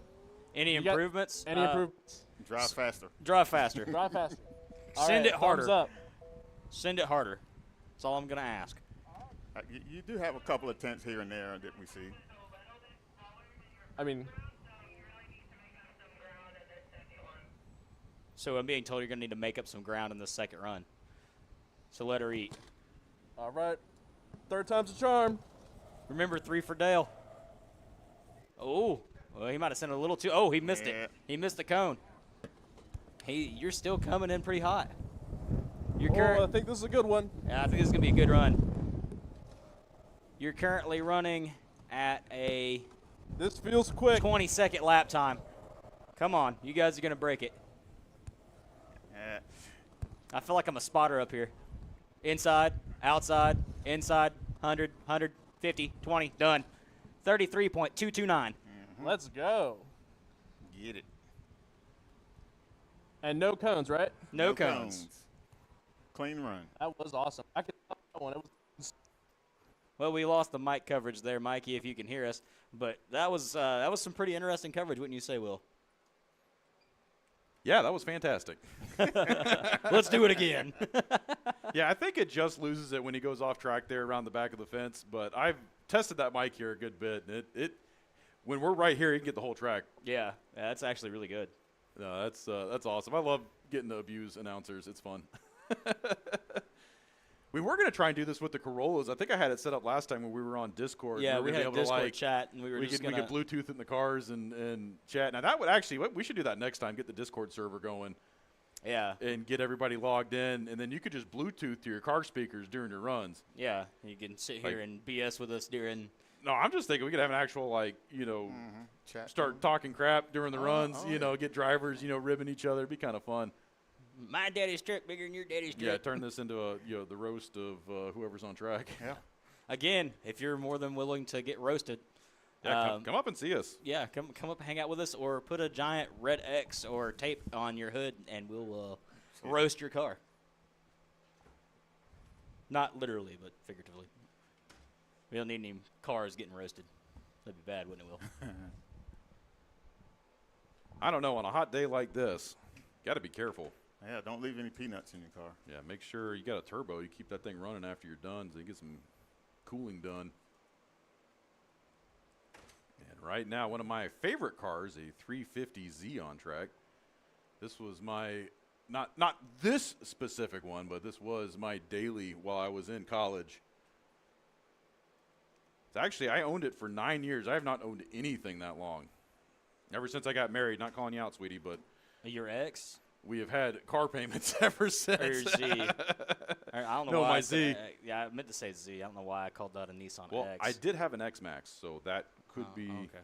or a Z Max. No, I'm getting all my things. What's the Yamaha motorcycle? V Max. The VMAX. V Max. Bing, Yeah, bing, something bing. Max. Yeah. I have an X Max. That was HBO truck Max? cam. Yeah. Yeah. HBO Max.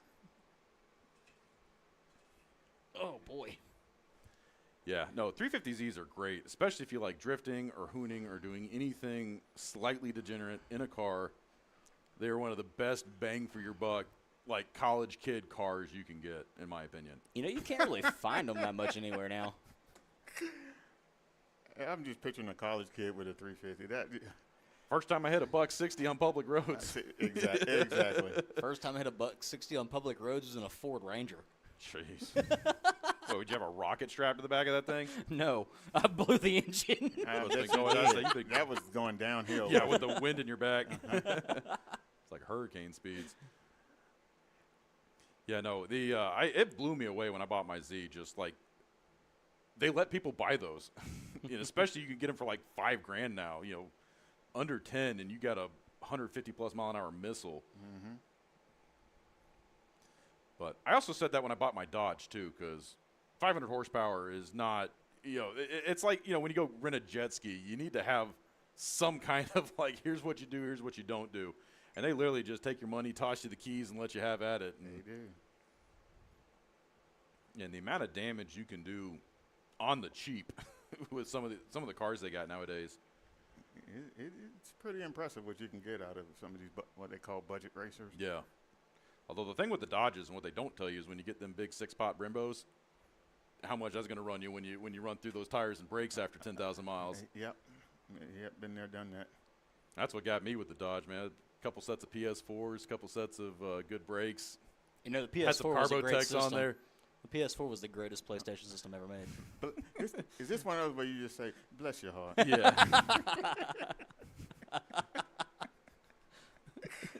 Oh, boy. the Pilot Sport Station, I don't know, there's some joke in there. Yeah, no.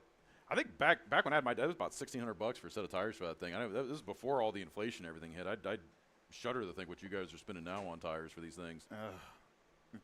Please. And the inventory was getting kind of low too at the time. I remember the last set I bought each tire came from a different state. I went to like Discount Tire, and they were able to like piece it all together. Yep, I just got something, not the PS4s, but the all AS4s. Yeah. And yep, they had to get 2 from a different state, and then 2 they had locally. My Charger came with the Pirellis, the factory Pirellis, and the second the temperature got below 40, that thing was just like driving on ice skates. Yeah. And I remember getting the PS4s. The difference it made. The big thing with the PS4s is the wet weather handling. Like nothing handles like a Michelin on a wet track. Correct. But then even on a dry track, they are phenomenal grip.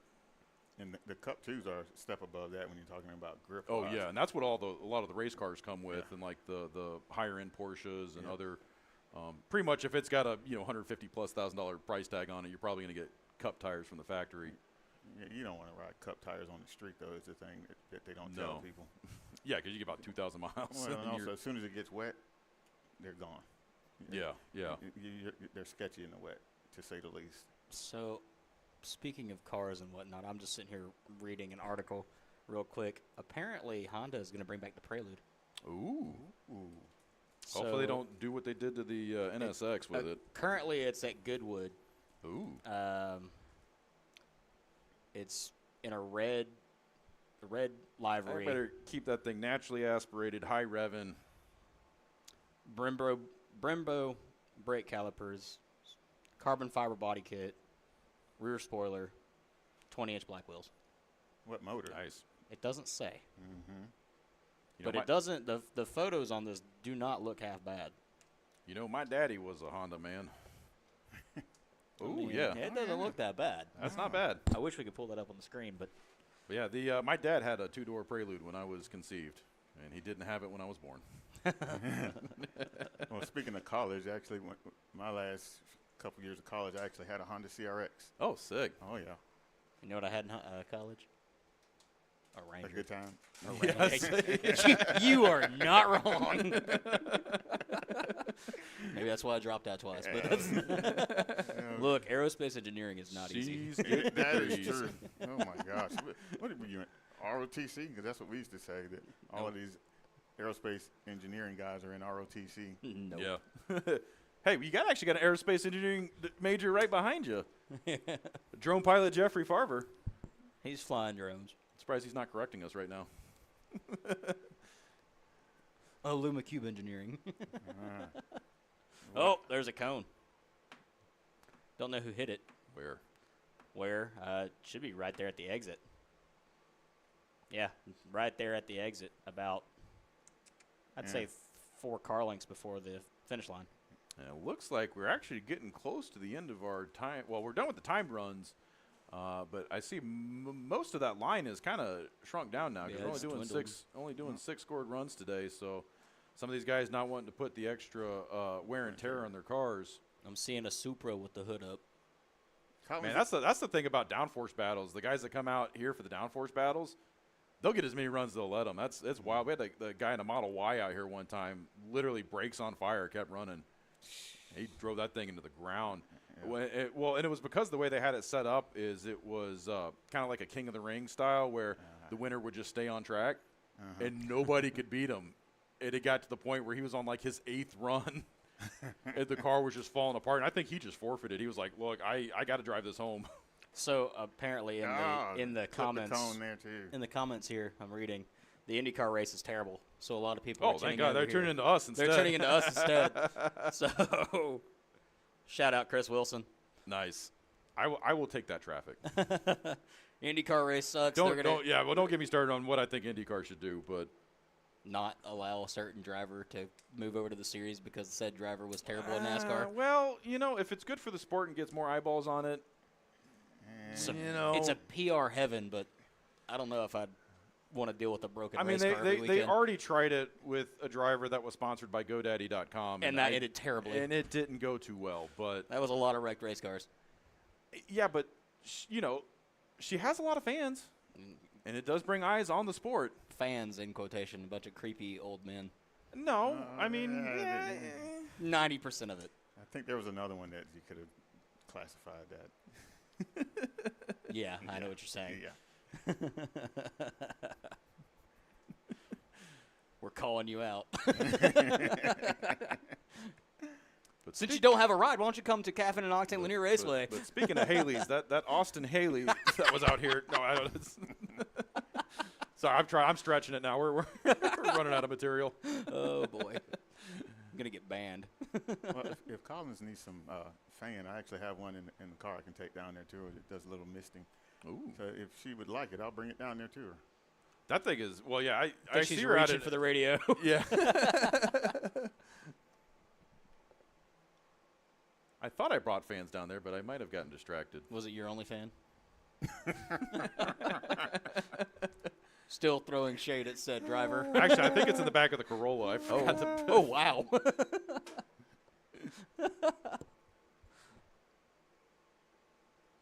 Wow.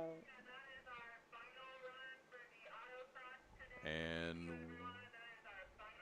we are getting confirmation from the wonderful Collins Riggin that it is our final autocross run of the day. So good job, everybody. We appreciate you keeping it clean. Okay.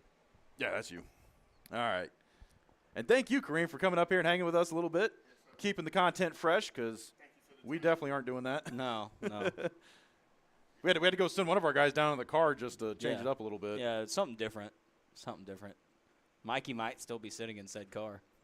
No, he's actually right behind you. Oh, he is? Oh, crap. I didn't know he was up here. We are – well, I've got to get off the mic here for a second because I got to go down there. We got to do the driver's meeting for time attack and get the course changed over. So we are going to go down for about a 30-minute break right now. So please don't go anywhere, folks.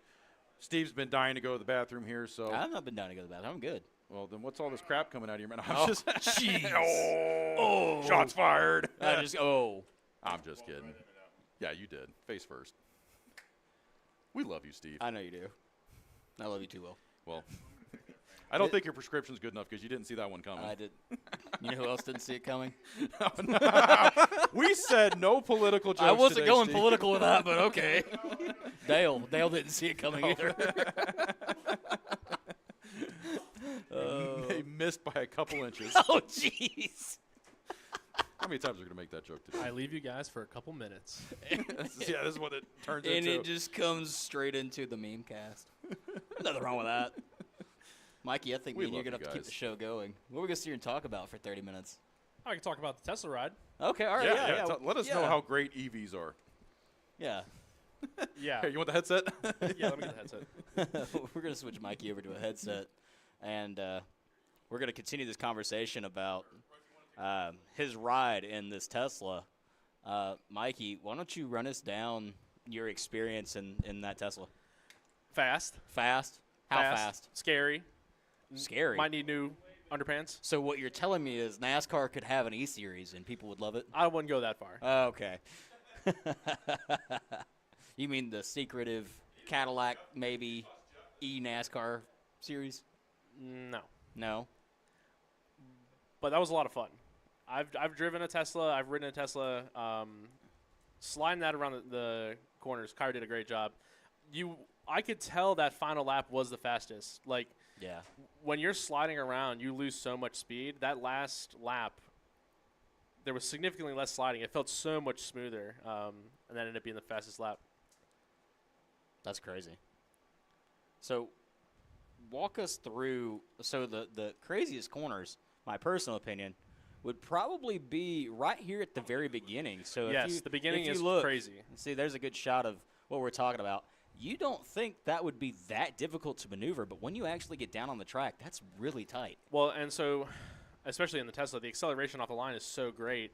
This first little left-hander is not really a turn. You can clip it and still be full throttle. Okay. And then you get into this heavy braking zone, so you really are on it. It's the fastest part of the course. Really? You kind of don't think about it. You think that back part Well, on yeah. the banking. I mean, if you sit there and look, I mean, if you angle it just correct, yeah, and it's clip that apex at the very first corner, significantly you long should portion pretty of the much track. be wide open. Yeah. Because I mean, in reference to a short track, I mean that's about half the length of the front stretch, give or take.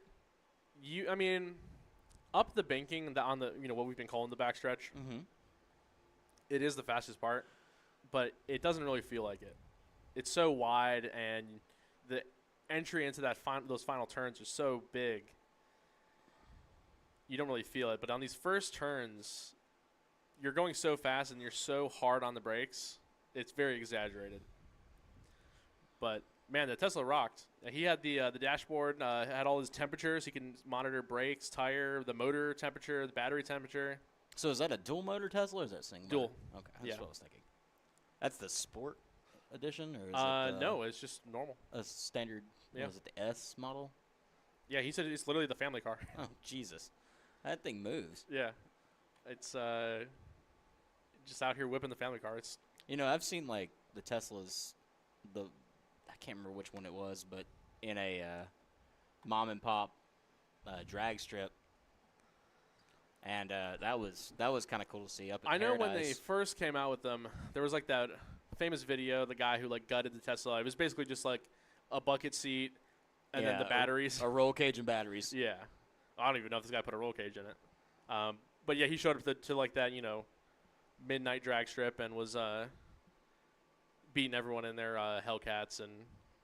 Yeah, people don't like that. Yeah, I think it's definitely smart to have them in their own class. I don't think it's fair to race an EV. against a gas-powered car. Yeah. And so this time attack that's coming up, it's laps, right? It's not just one lap and done. And then That's what reset. I think it's laps. I'm not exactly sure how it works, but I've only been here for one other time attack event at Lanier, so I'm not exactly sure. And I think I see Will in the Rolla. Oh, is Will gonna run the Rolla? I'm just picking up a hot mama down here on track. Oh, Say, hey, girl, what's your number? oh, Don't tell my wife. oh, Oh, wait, no, that is my wife. oh. Okay. Hey, bro, you got a wife. I don't know if you remember that comment, Will. Some people in the comments would remember that. Hey, bro, you got a We're wife. going to go find. I'm going to get off the mic here. So I'm. The group is just. I'm loving this. What's the Read chat s- saying, Steve? Teslas are for communists. This is what some of the guys in the chat are saying. Let's hop over to some other chats. Let's see here. Yeah. Wait, say that again? How can a Tesla be Yeah. communist? Yeah, Chris, let us know how a Tesla could be communist. I mean, it's made by Elon, Elon Musk is the most capitalistic man I've ever that's ever existed. It was the best-selling car on the planet, American car, last year, the Model Y. Our drone pilot is spitting facts over here. Yeah. A Tesla truther. Yeah, they talk about the Honda Fit that was on. Hey, Daryl's watching. Daryl says great drone coverage. Oh. That's a shout out Daryl Cannon Killboy. Killboy.com.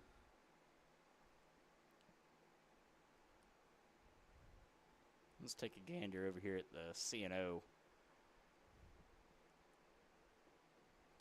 Have we got any comments of like get off the air or tell these guys to shut up or No, nothing. No, not yet. Okay, that's good. There is a lot of, oh my God, Steve's alive, but I don't know if you remember. Were you Okay, so there was a death hoax, right, a couple weeks ago. That those stupid like, the ones that are commented by like somebody with a name that I can't pronounce in a country way overseas somewhere, like and the they started a Philippines. Steve is dead hoax? Yeah, like I got tagged and all kinds of stuff. Oh my God, can't believe he's gone. Something like that, and there was like a fake news article and whatnot, and like, oh my God, he's gone, and I got tagged in it with like 4 other people, right? These people I don't even know, weird names, and I happened to go to sleep. This happened at like 7:30, 8 o'clock. You know, I wake up at 4 o'clock in the morning to go to work, so I turn my phone on Do Not Disturb. I wake up and there is 165 messages from my friends. Like all of my friends, probably a good 100, 200 group chat messages, and then Snapchat galores and like 15 most phone calls Because they all thought you were dead. because they all thought I was dead. I'm like, come on, guys! Like, I might restart the Steve is dead hoax. Steve is dead. My mom was not happy about that one bit. Yeah, I She guess was- moms would not be happy. She about was this, like, she actually called my wife and was like, hey, is Steve okay? Yeah, he's fine. Why? And then that's when she saw it on Facebook and went, oh, that's probably why. And then shortly after, I made a meme. I had not Stone Cold, but I can't think of, what WrestleMania it was, but it was The Undertaker, like, popping up. And I cropped my face into his face. he's back. I'm back. We should get like rest in peace Steve t-shirts. Yeah, some of the guys actually made those. I would wear a rest in peace Steve t-shirt, but I still haven't got the Liberty Racing review t-shirt. You know, all right, we're going to make that happen. Vibes Customs is our provider of all of our merchandise that we have at Liberty Racing Review. Chris, you do a wonderful job. We're going to need a polo for Mikey. I don't know what size. Probably 2X. 2X. You want a tall? No. Oh, no, don't tall. This one's an XL tall. And this one fits me great. I am short and fat. Okay, I'm short and fat too, so a 2X would work perfectly. So yeah, we can make that happen. We also need to get some hats made. I would also wear a hat. Yeah. The hat that I had made, I actually did myself, and it doesn't look the best, but I mean, welcome some of the new faces that are up here in the grandstands. Getting baked in the sun. Yeah, you're getting baked in the sun, all right. They need to get some like umbrellas for the these chairs. Yeah, you know, Be nice. like party patio type umbrellas. You know, have a cabana up here. Have a little fiesta going. Some margaritas. Yeah, some margaritas. Oh God, some chichis. I don't know. We need to not be close to margaritas. Not close to margaritas. Yeah, if they're on property, we're not gonna. No, we're not gonna do anything up here. Yeah. Well, I mean, we are. we're gonna do anything nice up here. No, we're gonna big wangs. Yeah. So did you guys look into the Wang's delivery? So apparently they do deliver. We did not call, but Oh. we're kind of tempted on calling. Let's see here. Let's see how far away they are. I got a feeling they're a little too far away, but Nah, I don't think they're that far away. Let's take a look here. Wangs and Oakwood. So they're only 8 miles away. They get a 4-star review on Yelp. 4211 McEver Road, Oakwood, Georgia. we're just plugging Chinese restaurants now. Yeah, so They're not even sponsored. yeah, they don't sponsor this event, but by God, we love them.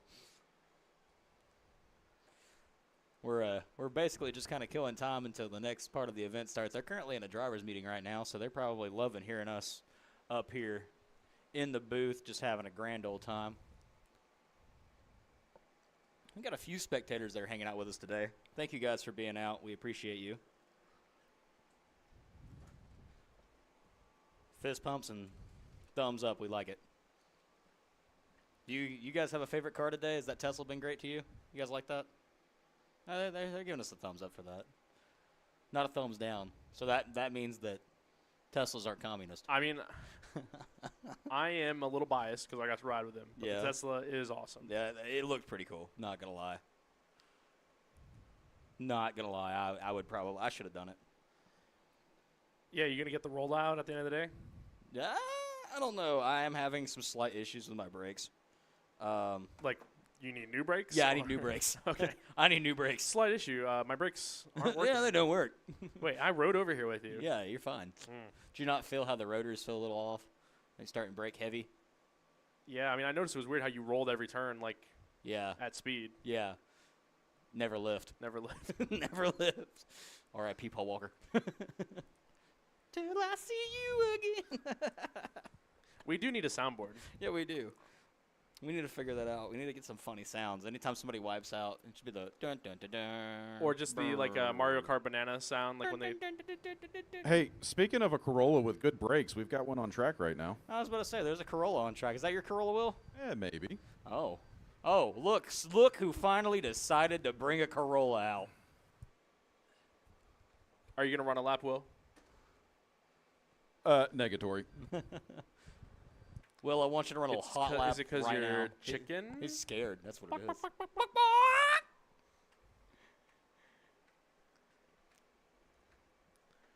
You know, the folks at home are getting a great view of the course layout from a... You know, I was looking from the aerial view, like, it reminds me of, like, a corn maze or, like, a, like, you know, what are those called when the aliens land there? Like the crop circles? Yeah, crop circles. Has Well- anyone done an autocross in a cornfield? I don't know, but I would 100% be behind it. I mean, What is it, Uncle Shucks that's in Dawsonville? Probably talk to those guys. See if we can do an autocross event. Do like a Halloween-themed Children of the Corn autocross. Just light up the whole field and just let them drive through the corn. I think a long time ago, AMP tried to do a video. Okay, I know what you're about to say. Yeah. All right, you're talking about Night of the Headless Cartsman. Yeah. That crap was crazy.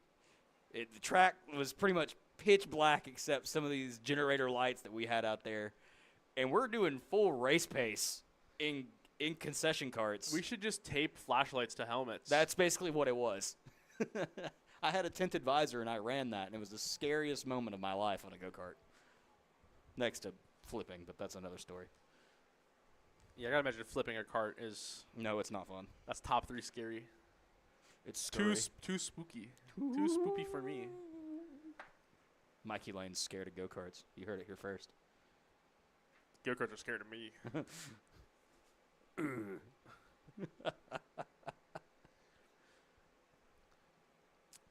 Oh boy, we're what? How many hours have we been on? 2, 3? I For think Dale? just like 2. Oh, 2. But we talked about it. Like we were at up at AMP yesterday, 7 hours on air. Basically, just rolled into here, started streaming. Yeah. It's a lot of time on mic. Yeah, we talk a lot. Well, I talk a lot. Mikey hasn't really talked that much. I think this is the most he's been on the mic since the last time we did this. I used to announce a long time ago when I had to. Yeah, when we first started. I get in a flow. I'm getting the flow. You know, it'd be kind of cool. We should What? just run the oval. It's very possible. I mean, we've got everything we need here. We've got lights. We got a flag stand. All right, so your Rolla versus Will's 5-lap the oval, shootout. On the oval, Yeah, I'll pace car. you'll pace car it. I think I could. I'll do that. Will, you in for that? Oh, Will's 100% on that. All right, so at the end of the show today, you're going to see me and Will Corolla battle on the oval, just like old times. No promises, though. Yeah, no promises. We might have some interesting views of this here. There is a non-0% chance that it could happen, but it's also not guaranteed. Yeah. Yeah, it's not guaranteed, but we're going to try to make it happen. I'm not going to have the Corolla. Oh, that's Yeah, Collins is taking that home. I got the Suburban. So do we need to do that while they're setting things up? We need to figure out a way to. Well, we're about to clear off the track right now, getting ready for time attack. Oh, man. It's time for time attack. Attack. Hold up, I want to try something. It might get us kicked off air. Oh, no. jeez. No, don't do it. It's time! That's That awesome. was down here. great. I heard that echo. The feedback was just beautiful. Well, it sounds good when you're down here on track listening to yourself on the historic hallowed grounds here at Lanier Speedway. Is the ghost of Dale speaking to you? Or, you can hear Charles Head in the background calling the races. Yeah. Yeah, Charles, if you're listening, we appreciate you. We decided we were going to name the bathroom up here in the booth The official. the Charles Head. I don't think Charles would be happy with his Lanier legacy being flushed down the Being toilet. literally flushed down the toilet. literally. For all your years of hard service at Lanier, we've named the bathroom after you. No, honestly, this is probably like the Charles Head booth or tower at the historic Caffeine and Octane Linear Raceway.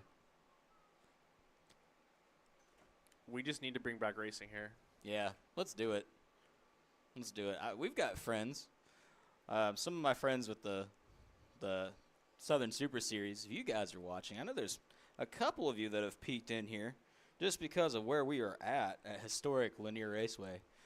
We need to. We need to figure something out. It doesn't even have to be stock cars. It could be like factory Fords and No, I'm all for running this oval. just I know. beaters. Yeah, I have a bang bang race out here. I know. Weaver Will, Valley? Will would be happy if we got some figure 8 setups going. Oh God, yeah, we have everything for it. We've got an open track. We're ready to roll. Just take all the barriers out and let's do school buses. Figure 8 school bus. Figure 8 school bus demolition derby. And they have a trailer behind the school bus, Yeah, or waterless boat races. or a double decker bus. You steer from the top. Yeah, must be roll caged. Nah, safety's not a priority, right? Of course it is.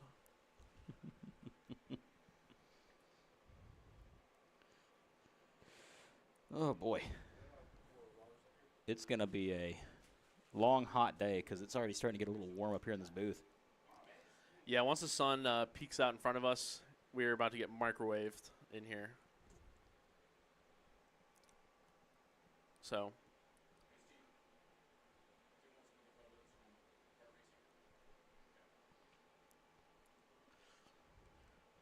So, Steve, you asked me earlier, what do you have for the weekend plans here? I'm assuming it's more the same. Yeah, I mean, I've already done all my racing this weekend. I'm probably going to go home, finish out an article for the, round 6. And where can everyone listening at home find that article? Oh, everybody can find that article at libertyracingreview.com or anything on Liberty Racing Review's website. We've actually launched a new Facebook page, Liberty Racing Review Karting. So it's kart racing at Liberty Racing Review.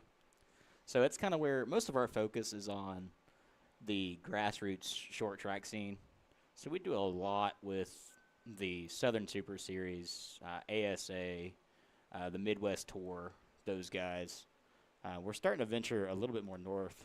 Reed's actually going to Wisconsin, I think, next week to cover a race up there. I mean, a lot of good short track racing up north. Oh, yeah, there is. I think it's like associated a lot with the South. Yeah, people don't realize how big it is up in like Wisconsin. With you know. the Midwest and up You north. got the Kowicki's up there that made racing what it is, and yeah, it's pretty cool to see in person some of those historic tracks. Reed actually went to a track the other day, and he called me immediately as soon as he got there. He goes, "Steve, you're not gonna believe this." I was like, "What?" He goes, "This track is sponsored by RC Cola." Yeah, that's. And I was like, "What?" He goes, "You heard me correct. This track is sponsored by RC Cola."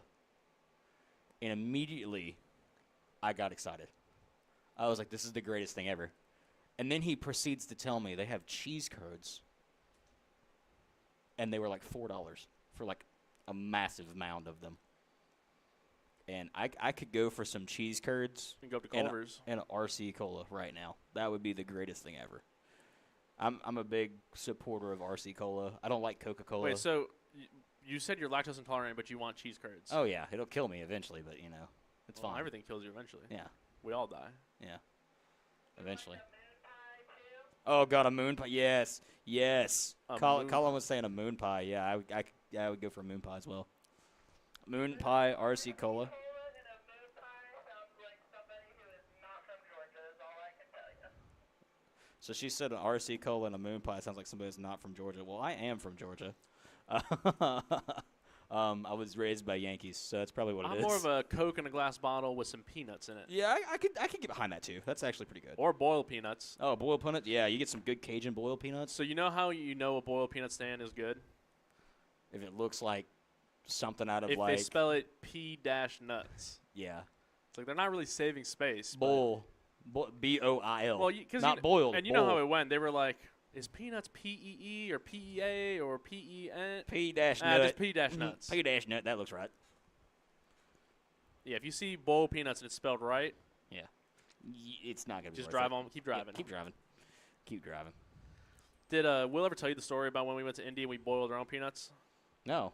So every year we take a trip up to the 500. We put boiled peanuts, in the crock pot in the bed of his truck and boiled peanuts on the 8-hour drive all the way up there.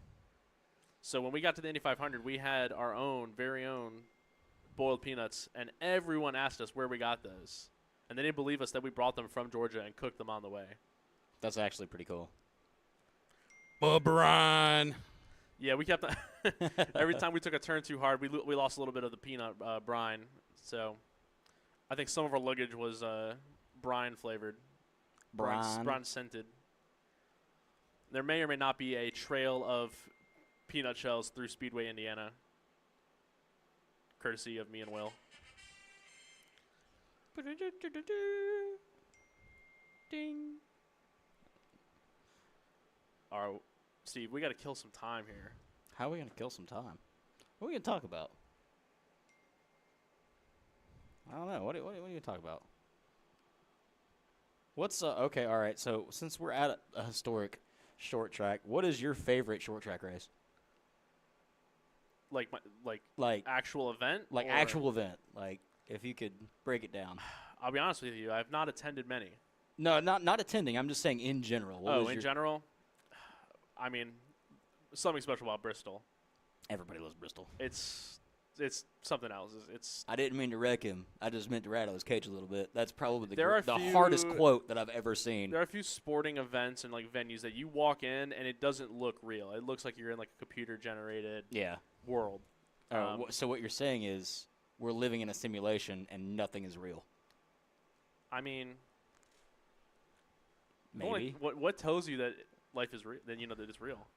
Birds are actually drones controlled by the government. No, I'm just kidding. I mean, There is a drone out. think. I don't know, maybe. Anyways, but back to our favorite. Yeah, so I mean, Bristol's great.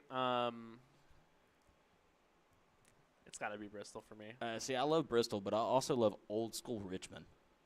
Okay. My old school Richmond from like the late 90s, early 2000s. So when you still had, you know, the early days, not really early days, but like mid-career of like Jeff Gordon when he was tearing up everything. You got, let's see, when Jeremy Mayfield first came really onto the scene in the early 2000s. And then, you know, got suspended So by you NASCAR. like more of a D-shaped oval? Yeah, yeah. A D-shaped oval short track? Yeah, that's more of my go-to. You know, another race that I'm a big fan of is the 500. You know, it's just because it's the 500. But if we're talking actual short track racing, I got to go with the Snowball Derby. That's like the pinnacle of short track. That's the Daytona 500 of short tracks. Sure, yeah. Like, you know, it's something about being at the Snowball, even though it's not really cold. I mean, last year it was like in the 80s, but it still felt great because there was no humidity when they ran the race. But that was a great race. We can see they're getting set up for the last little portion of Yeah, our I gotta day. admit it. I mean, I've really not been to many short track. I gotta think. You know, you gotta start coming and hanging out with the LRR guys. We'll take you to a couple short tracks. Montgomery's one of our regulars. A big shout out to Stan and the crew out there. Stan actually used to be in charge here at Lanier back in the day, and now he's at Montgomery. If I'm not mistaken, I think he still lives over here. I could be wrong. And are these short tracks dirt or are they? No. They're asphalt? paved asphalt Yeah. short tracks. I mean, if you also want to come do some dirt racing, I mean, we'll take you to Dixie or Livonia or Toccoa or North I've been to Georgia. those racetracks, but I've never seen a race there. Oh, yeah. Yeah, Livonia and Toccoa are really not that far from here. They're, probably an hour from here. Toccoa's, yeah, they're both pretty close. You got Winder Barrow. It's pretty close. That's another big. Winder's not that far from here. It's probably 40 minutes. See, who else we got up this way? We got Sugar Creek, which is in Blue Ridge. You got Cherokee Speedway, which is in Gaffney, South Carolina. Then you got Gaffney, that's also in Gaffney, South Carolina. Trying to think of some other local dirt tracks around this area. Used to have Boyd's, but Boyd's shut down. Boyd's was a fun track. I'm pretty sure 411 is still up there. I don't know if they're still running or not. Trying to think of some other local tracks. If you go down to Florida, you got Volusia, which is a great track. You did have Flora home there for a long time. Pretty sure that's Flomaton. No. Yeah, Flomaton Raceway. It's down right outside, right before you get to Pensacola. That was a track that we actually stopped and looked at not that long ago. And it's for sale, but it's overgrown. It hasn't been ran in probably 2 or 3 years. It's always sad to see a local dirt track shut down, or any track in general shut down. I mean, that is Will's like retirement goal to be a short track owner. So we could all pitch in and buy a short track. Yeah. You know, I'm in. LRR will fully support your decision, Will, if you decide to buy a dirt track and or paved oval. Why not both? Why not? Why not build a motorsports park? Just complete motorsports park. We got a paved oval, a dirt track, a road course. You have 2 intersecting ovals, and one is dirt and one is asphalt, and they just have to. I'm just trying to think of things, Steve. All right, don't give me There's that a look. tunnel. There's a There's a tunnel. yeah. There's an underground paved track, and then the above ground dirt track. Yes. That's lit. It Well, has lights. Well, that's why, because I'm trying to do a Cars reference here. It's not coming to me. Well, we don't You know have why race headlights cars don't have headlights? because the track is always lit. Ka-chow. We're kind of running out of material here. Kind of waiting for cars to come back on track. Thank you guys for sticking around with us. Again, this is Caffeine and Octane Lanier Raceway's Time Attack AXS series. I'm here with Mikey Lane. Will Rigdon's currently not up here. Myself, Steve Newbold, Liberty Racing Review. Jeff Farver with Olympic Cube Engineering. drone. Ethan Denny, our main man on the cam. Yeah, he's out there baking in the sun right now. I don't know why he doesn't come in here and cool off a little bit. We don't have really anything going on. He was born in the sun. Colin's rigged in down there with Will currently setting everything up. And all the crew today here at Caffeine and Octane Lanier Raceway. Big shout out to you guys. Without you guys, there's no way this would happen. We're just up here rambling. You guys actually do work. I mean, we can ramble if you want. Ramble? Are you a rambling man?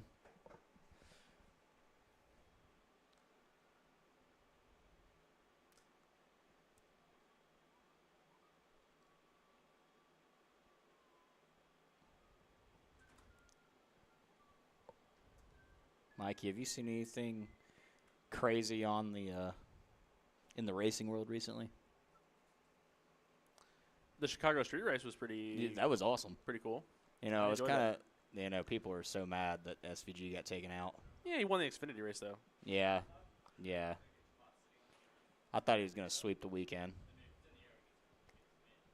I fully thought SVG was just going to completely dominate that race. It's hard to win a race. It is. It really I mean, is. People get spoiled by Max Verstappen in F1 just like winning every weekend, but that's like not the norm. No. It is hard to win races. No, it's amazing what can happen when you spend the most out of any sure. other team. I mean, F1's maybe in a bad example. Look at Richard Petty. You got to think, Richard Petty, I'm not crapping on Richard Petty or anything, but Richard Petty was literally going up against, your weekend warrior is race car this driver. the Will Chamberlain argument? He Yeah. was playing against taxi drivers and mechanics and plumbers. Yeah. Like, bro was literally racing against, So who's your favorite 7-time champion?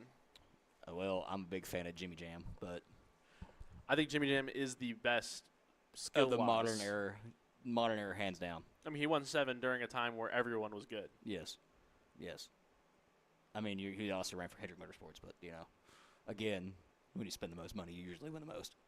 But he also figured out a way to manipulate a point system 5 years in a row. Yeah, it just turns out all you have to do is win the last couple races. Yeah. Thank you, Chad Knaus, the greatest crew chief to ever exist. Well, I wish they would get away from that stupid playoff.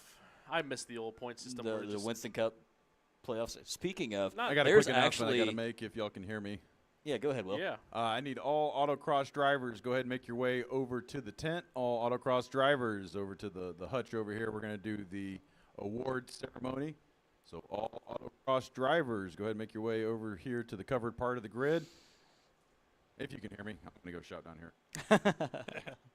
Thank you, Will, for that announcement again. If you can hear us, all autocross drivers, we're going to do the award ceremony over here in the shaded part of the paddock. So, again, all autocross members that participated today, we're going to do award assembly over here in the paddock underneath the shaded area. But anyways, back to our argument here of the greatest NASCAR driver to ever live. Well, I didn't say. We're just talking about 7-time champions. 7-time champion. The greatest NASCAR driver to ever race. He's still racing. Kyle Larson? He drives the number 5. You know who originally drove that number 5? Casey Kane? No. Better. What's the best NASCAR race of all time? Oh, yeah, best NASCAR race of all time. So Jerry Favre asked, what is the best NASCAR race of all time? Are you talking an individual event or individual event? Okay, all right. The 2001 Pepsi 400. That was completely staged? I'm telling you, that is a staged. loadable That crap. is completely. Okay, look, I've worked in that realm. People have told me for years that event was staged. No. 100%. 100%. It's literally one of the most magical sports moments of all time. Well, yeah, you have to ramp up your viewership somehow. Yeah, Michael Waltrip came from nowhere to get to the front to push Dale Jr. to that win. And the first time coming back to Daytona after his father died, they split. I mean, I can do this all day. It's literally the greatest. Yeah, I don't know. Dale Jr. went from 7th to 1st to win on a restrictor plate just like his dad did. The 1992 Hooters 500. So, 92 NASCAR Hooters 500. That was in Atlanta, wasn't it? yeah, it was. Atlanta Motor Speedway. It was AMS. The day Jeff Gordon's first race Yeah, Jeff Gordon's first race, Richard Petty's last Last race. race. Alan Kubicki won the championship. Champion Rich Trey last race, and the battle for series points with 6 drivers mathematically eligible to win. Yeah, and Alan Kubicki won. Yeah. And they had a sweet flyover of some Apache helicopters. So we were good. You've just ChatGPT'd what's the best NASCAR race. Hold up. I'm literally about to chat GPT what's the greatest NASCAR race of all time and see what pulls up. The 1992 Hooters 500. I didn't know you knew ball. Or what? I don't know. What was the knowing ball of racing? I didn't know you knew tire. You knew wheel. I didn't know you knew wheel. Let's see what ChatGPT says. So they're saying the 79 500. So it was the first 500-mile race to be broadcast live, start to finish on national television. You know, we also got to talk about the Kelly Yarborough and Donnie Allison beating the crap out of each other on live TV. Yeah, that is crazy for the first televised race. Yeah, it's And like there's the it's fight. everything you wanted. You know, so there was a major snowstorm that impacted the East Coast that kept everybody inside. And there was I will have to say that probably will go down as one of the greatest events in motorsports history. You're talking about a fist fight at the end of the race. Well, not even the end of the race, during a caution flag with two, at the time, already pretty cemented legends.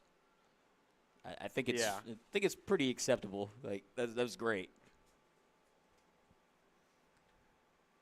So, are we landing on a definitive answer? We go with ChatGPT. We go with Jeff's. I don't know. That's Wait, what was actually- yours? You didn't say what yours was. Mine personally, probably I can't remember what year it was, but Bristol, the Rattle His Cage.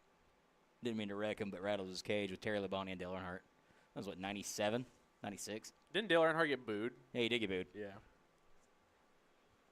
So I mean, it's amazing that considered the America's favorite driver for many years, even though he was hated by a lot of people. You know, got booed at Bristol, which was like a track that people loved I him mean, at. I'll admit, I used to hate on Kyle Busch all the time. Oh, I did too. And then He switched to Chevy, and then something changed. I don't know what it was. It wasn't that. I had like a moment of realization where I'm like, I like Dale Earnhardt, but Kyle Busch drives just like him. Yeah, Kyle Busch is Why do literally I Dale hate 2.0. Kyle Busch, but I don't hate Dale Earnhardt? You know, these are important questions that we need to ask ourselves. Why do we hate Kyle Busch? But I mean, I don't hate Kyle Busch now. I think it's the M&M car. I think everybody's. Oh my God, it makes sense. Think about it. The No. reason we hate Kyle Busch for so long is because he was in the M&M car. You know who was in the M&M car when Dale got killed? The car that ended up hitting him, Ken Schrader. That's like conspiracy theory. Don't put but that on Ken. No. He feels bad about it. Ken Schrader felt terrible. I could only imagine what that First of man all, happened to see. He didn't kill Dale Earnhardt. No, he didn't. That's Sterling Marlin. Walls is what killed Dale Earnhardt. Well, failure of safety equipment is what killed Dale Earnhardt. But that's Yeah, it turns out the Hans device is good. yeah. Yeah, and now it's mandatory in all forms of motorsports, as far as I know. We're going to get some hot takes, probably, if anybody's watching on the LRR page. They're probably going to be like, oh, why are you talking about that?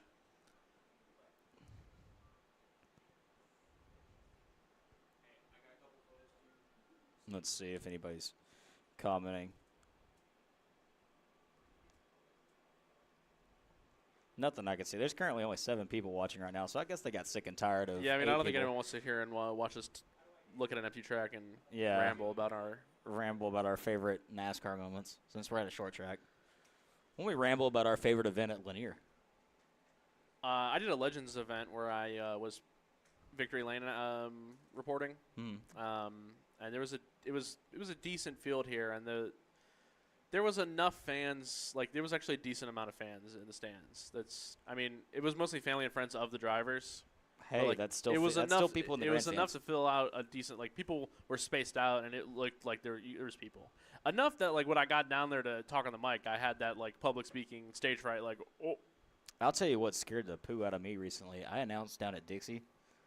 a lot of people down there. Oh my God! yeah. There was, there had to be at least 10,000 people in the stands, at least.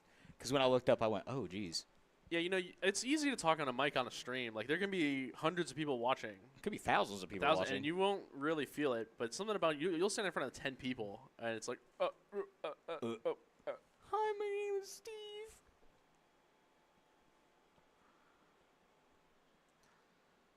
So it looks like we got some people up in the booth here.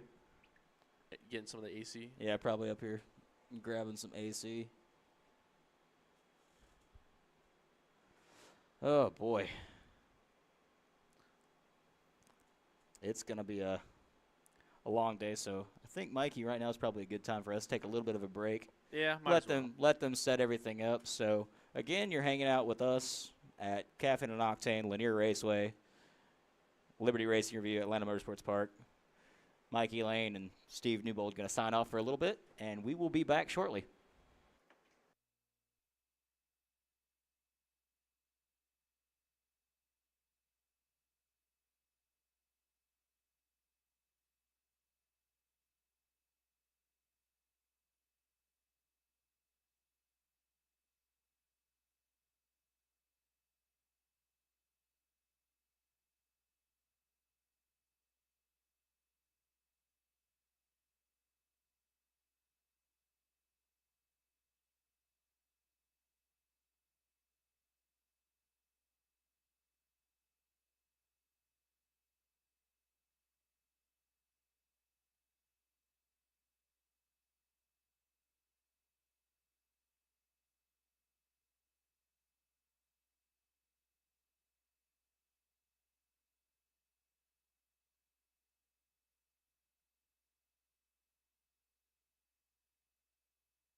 All right, welcome back here to Caffeine and Octane at Lanier Raceway. We are back with our time attack segment of the day.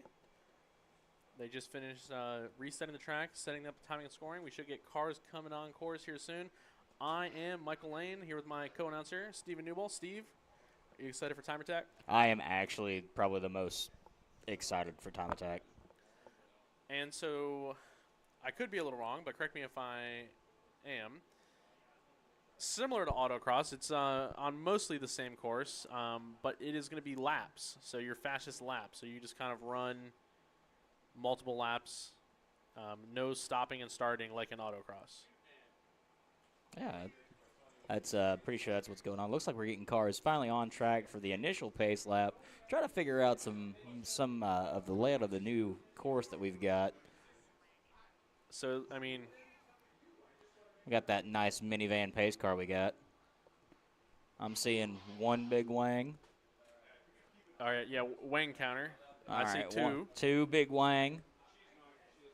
And that might be all the wangs. Oh, man, we got less wangs than usual. I'm a little sad about that. What about the wang on the Tesla? Does that count? Wang, yes, that counts. Has a little wang, but there's a Little wang. wang. What? We will not repeat what our Executive producer. yeah. So it looks like they start the course on this big sweeper. So it literally is the front stretch, turn 1 to turn 2, with a slight little elbow right there, almost a little chicane, but you don't really have to slow down for that as long as you exit correctly in the corner, into a very hard left downhill, off camber, into a slight right, and keeping it relatively straight for the most part. That's right going there. to be pretty quick. That's going to be quick, and then you're going to come, as you're following the minivan pace car, take a slight right into a sweeping reverse of turn 1 and turn 2. Straighten it back out just a little bit with a slight right to a slight left, Yeah, I think you'll be able to clip that pretty easily. and then a really hard braking zone right here. It's reverse S of earlier. And then back around. and then the reverse of the start section. Yes, reverse of the start section, except to going straight, you're going to take a hard left, and then a really hard left to complete your lap. But, yeah, you're right back on the gas for that long. I mean, that is from where that minivan is right now all the way to the back. I mean, you're going to be flat out. Yeah, pretty much. That chicane on the backstretch might slow down a little bit, but I think you're right. Depending on how you take the corner, you might already be in position to just keep it flat. Nah, green means go. Again, welcome back to the AXS series, Autocross series, Time Attack series, presented by Caffeine and Octane Lanier Raceway, Caffeine and Octane, Atlanta Motorsports Park, and Liberty Racing Review. Again, I am Stephen Newbold alongside Mikey Lane and Will Rigdon, executive producer, and all of our friends out here at Caffeine and Octane Raceway. We're glad you guys are tuning in. Hopefully, we're going to put on a decent show for the rest of the afternoon today. We're a little bit behind where we wanted to be, but we were running into some slight technical errors, and we got everything fixed. So it's time to rock and roll, and hopefully here before long we're going to get our first car on course. Looks like we've already got one lining up there. That's that LS swapped Beamer, the E36 we were talking about earlier. I'm always a fan of.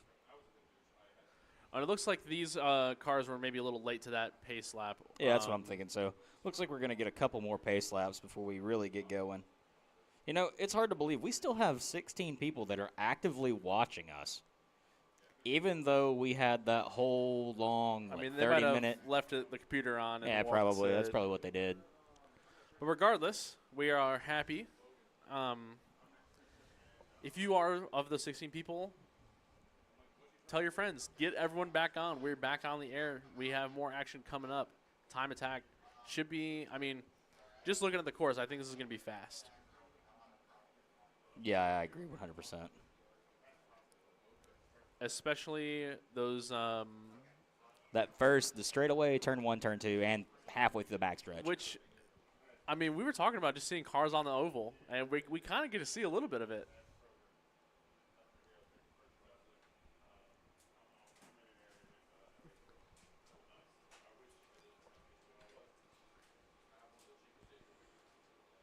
Glad that our spectators are back out here. Hopefully you guys like hanging out with us.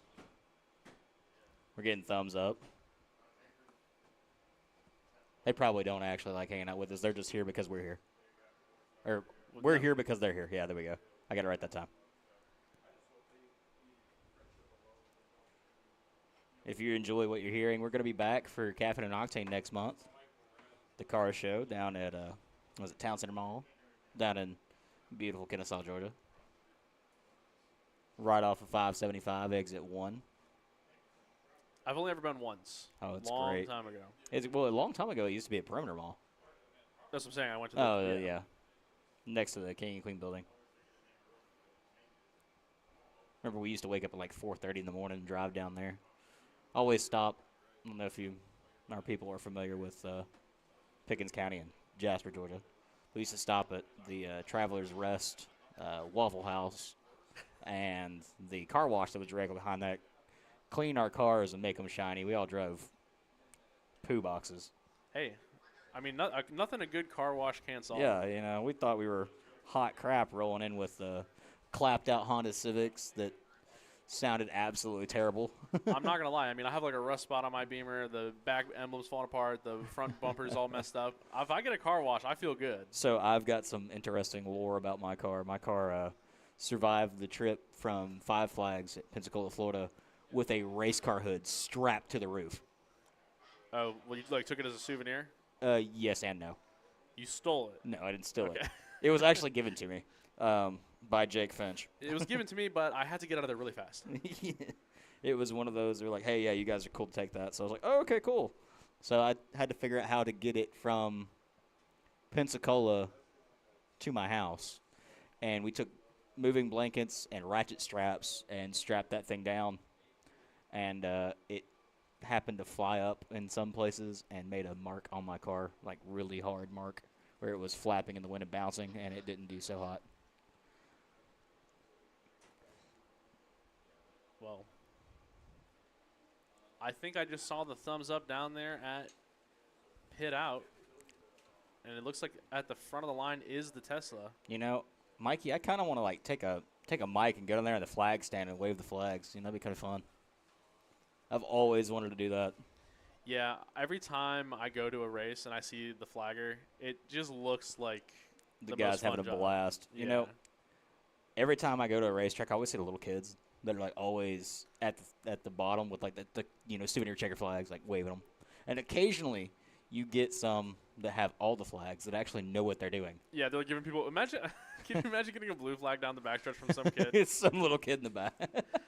You're, like, You're too slow. Move over. I'm so slow. I'm getting flagged from the stands. That's funny. Well, hopefully we're gonna get some. I think we are so close to on-track action, Steve. I know we're building the suspense. So Sunday. Race car rally Sure. at Caffeine and Octane Lanier Raceway.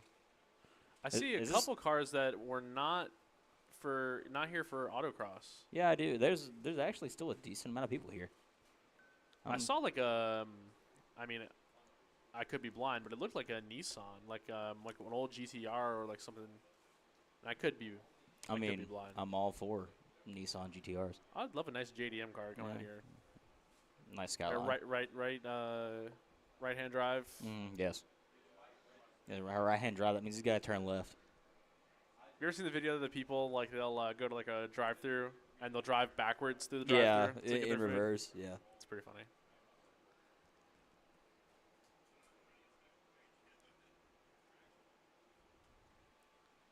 Looks like we are finally getting some things underway here. I know we keep saying that, but eventually we're going to manifest it into existence.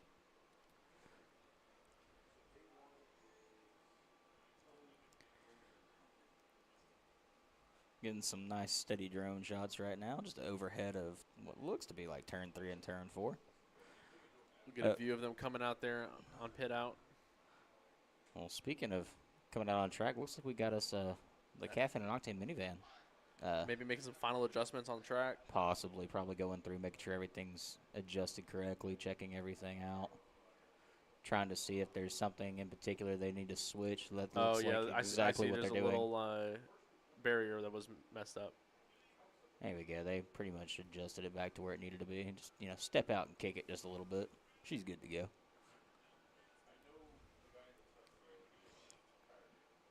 I think they're kicking out all the barriers just a touch. Those blue ones right there along turn 2 where the... I mean, those are inside the driving line. Like, their driver's left. Yeah. And I don't think the cars should be there by the time they're coming to that corner. They shouldn't, but you never Well, know. if you're driving properly, it shouldn't be there. But Hey, man. I've always been told hug the inside corner. But, it is easy to sit up here and just tell people How to drive, yeah. You get down there and actually doing it, it's a totally different story.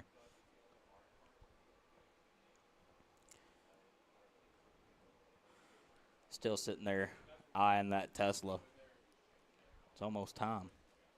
I got to imagine that once the minivan pulls off, we are going to be good to go. That's what I'm thinking. As soon as that minivan comes off track, we're going to see what happens here.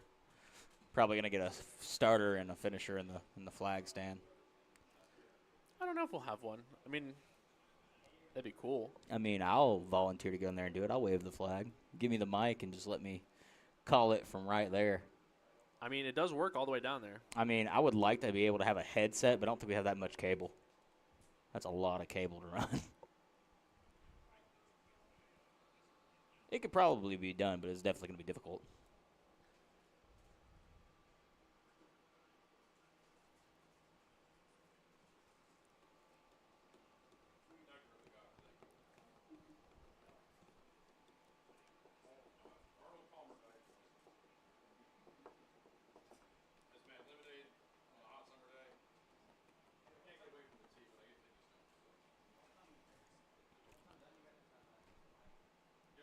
Mikey, in our time down, what did we end up doing? I think we all just sat here and kind of just scrolled on our phones a little bit. Twiddled my thumbs. We did sing Aerosmith over the walkie-talkies. Yes, we did really loud. Don't want to miss a thing at the top of our lungs.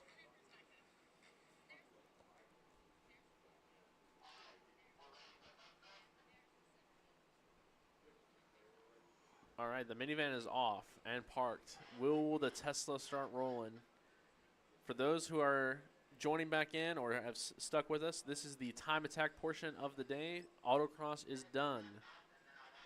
So we have a very similar configuration to what we ran in Autocross, but it is going to be laps. So no stopping, no starting. There's a pit in, a pit out.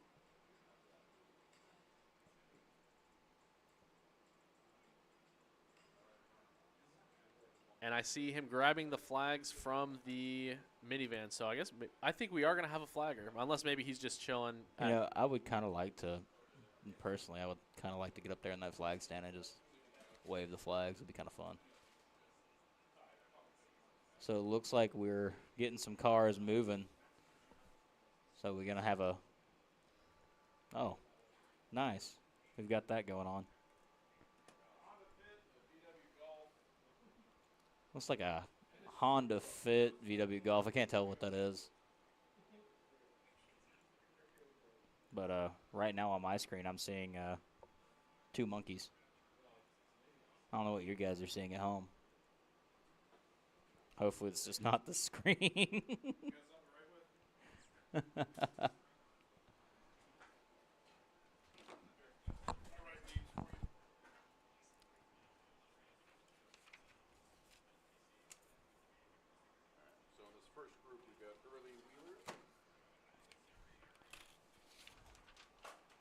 All right, so in this first group, we're going to have a gentleman named, what was the name again?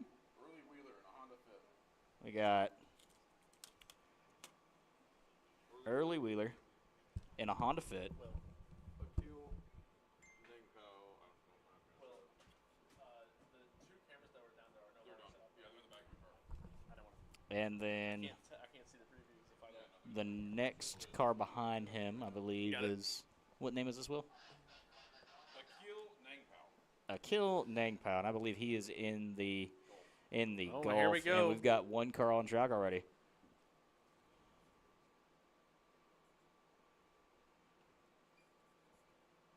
I heard the tick of the timing and scoring system, so let's see what happens as he swings it pretty wide coming into turn 2. Starting to come down the backstretch. There's that slight little chicane right there. That's not going to slow him down that much. Now, what's going to slow him down is this hard braking zone entering turn 3. Well, I don't know if he's. It doesn't look like maybe he's running full speed yet. No, he's Do probably. they get a pace lap? They already took their pace lap, so Well, I mean, like as they're released, like a warm up. possibly.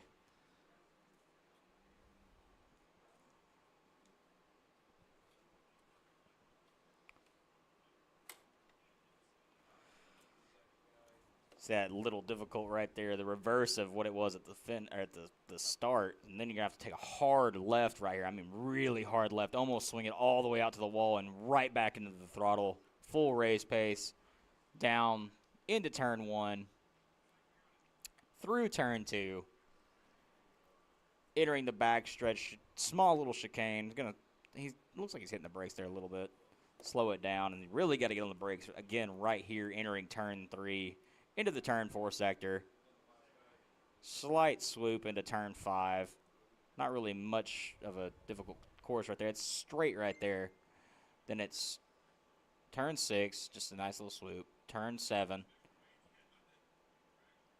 Turn 8 right there. Into a nice little straight for just a second, and then really hard on the brakes to do that reverse S that we had initially. So we are currently getting time situated. Ricky Gardner is in the Supra. So we got Ricky Gardner in the Supra. Yeah, right here.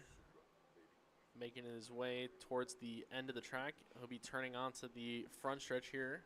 Making his way downtown. Walking fast. Faces past and he's homebound.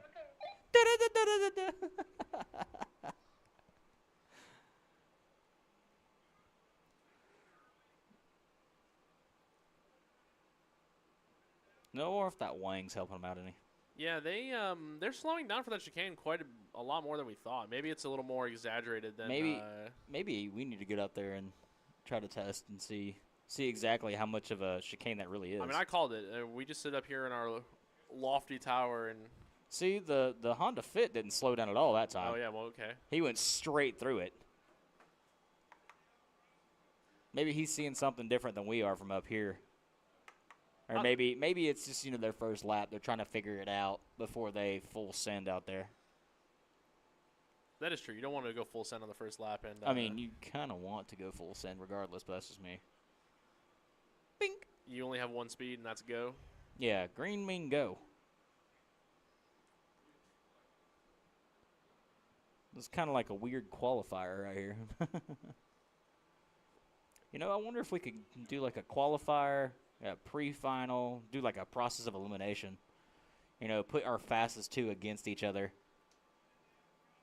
It would be cool to do like a bracket. Yeah, that's what I'm saying. Like, we get all these drivers together, do a bracket, make it interesting. We're racing for pink slips, Mikey. Yeah. Gonna go out here in my Corolla Nightshade and just smoke everybody. Nah, that's not gonna happen.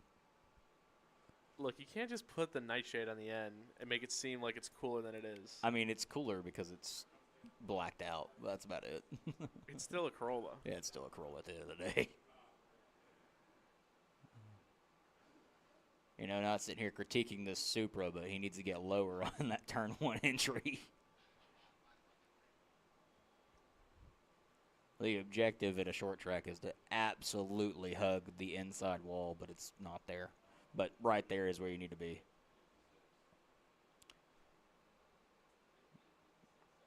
See, I don't know if these two drivers are done or if they're still at full race pace. It looks like they are.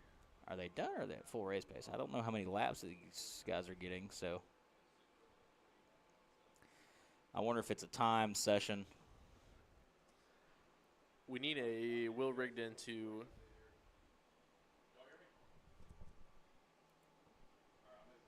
I'm going to give you a little scoring update here over at the computer. All right. All right, right now, Akil Nangpao. Hopefully we're saying that right. I hope I am saying that right. He is in that VW Golf down there. He's got the fastest time of this session, 49.780.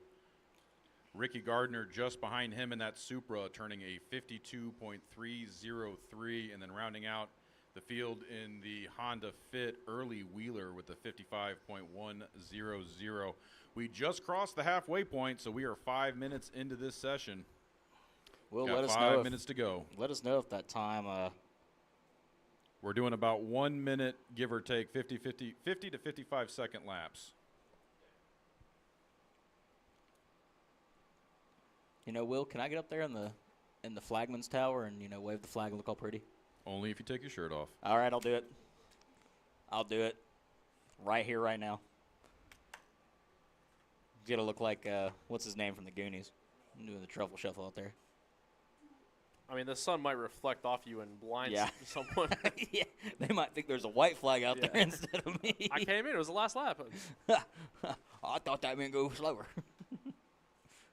Interesting. The Volkswagen has kind of. Oh, we're gonna see a pass on track. Oh, looky there, the first pass at Lanier Raceway today, and probably first one in a long time on the oval. So we told them in the drivers' meeting that we would do point buys only on the outer part of the oval. So that's Okay. where you're going to see overtaking. Well, then I have to say that was done very safely and well professionally. Done. Professionally.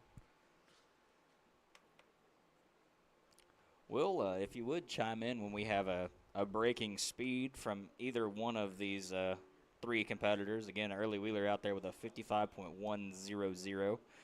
Not sure which car he's in, but Will probably has that information over there.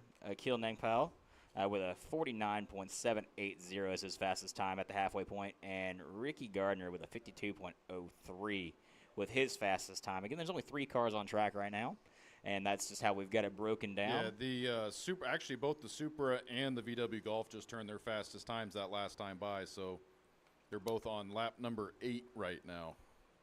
The VW Golf just did a 49.526, and the Supra did a 50.087. So we'll wait until we're entirely done with this run to see where they finish. And we are 7.5 minutes in, so 2.5 more minutes to go.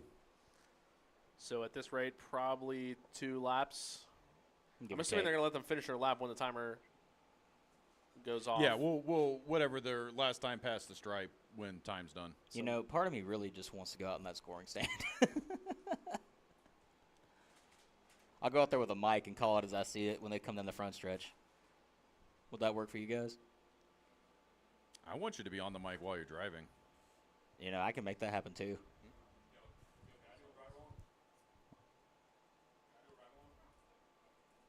Okay. That's up to you. If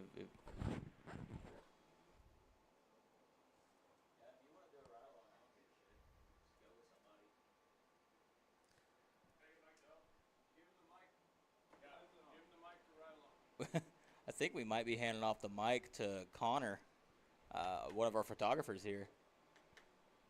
He's with Atlanta Motorsports Park and Liberty Racing Review. He's one of my photographers and one of Will's photographers. So I think we're going to hand the mic off to him and let him. Whoa! I found him first. Yeah, you Hands did off. find him first. Connor's mine. He's mine. Hey, that's what we're racing for. All right, okay, all right. Well, as you can look right now, what does that say on the back and front of his shirt? That says Liberty Racing Review. Thank you very much. Listen, his mother and father did not approve of that tattoo. Probably not.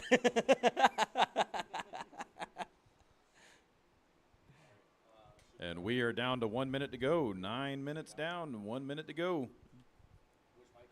So let's see. These guys, when time is done, they will finish their lap. So let's see who all will get a final lap in. So the Volkswagen will cross. This will probably be.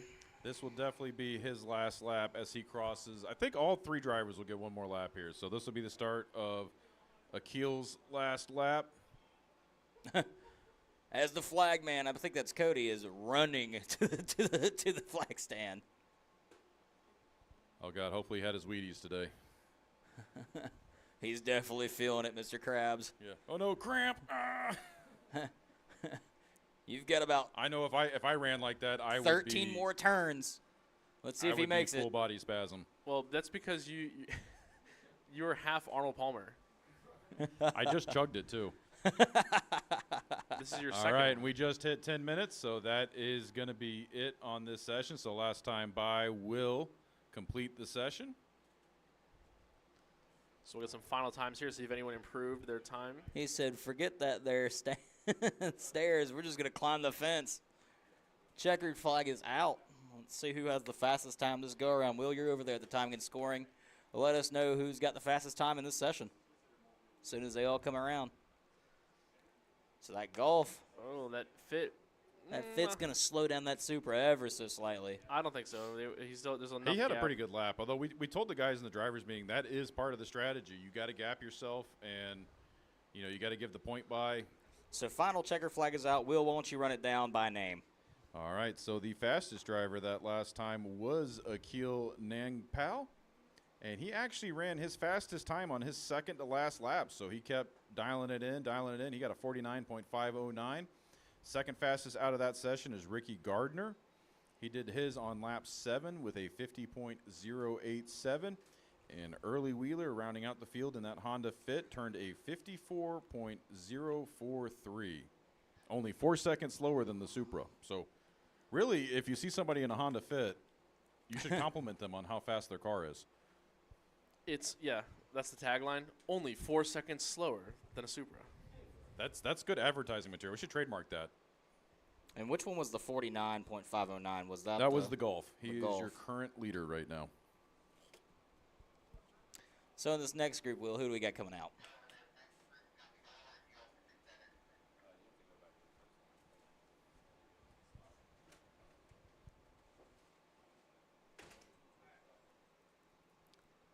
As Well- we wait for Will to compile the The data? data. The data, the DASA.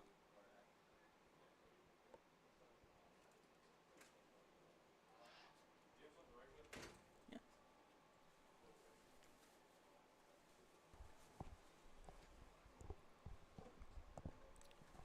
So, as we're waiting for Will to give me a list of who all is coming out, looks like we've got the Tesla, the S2000, and the LS swapped BMW. The Bremer. That Tesla is just up and going straight out the gate. And also a lot lower in the turn than everyone else. Yeah, he obviously knows how to drive a stock car. Keep it as low as possible. I think that Tesla's going to set our fastest lap. Maybe that S2000. Those two are going to be the top two competitors, I believe, in today's events, unless they have that side-by-side still out here. Steve, I'm really torn on who to root for in this group. On one hand, I'm a BMW boy. Uh-huh.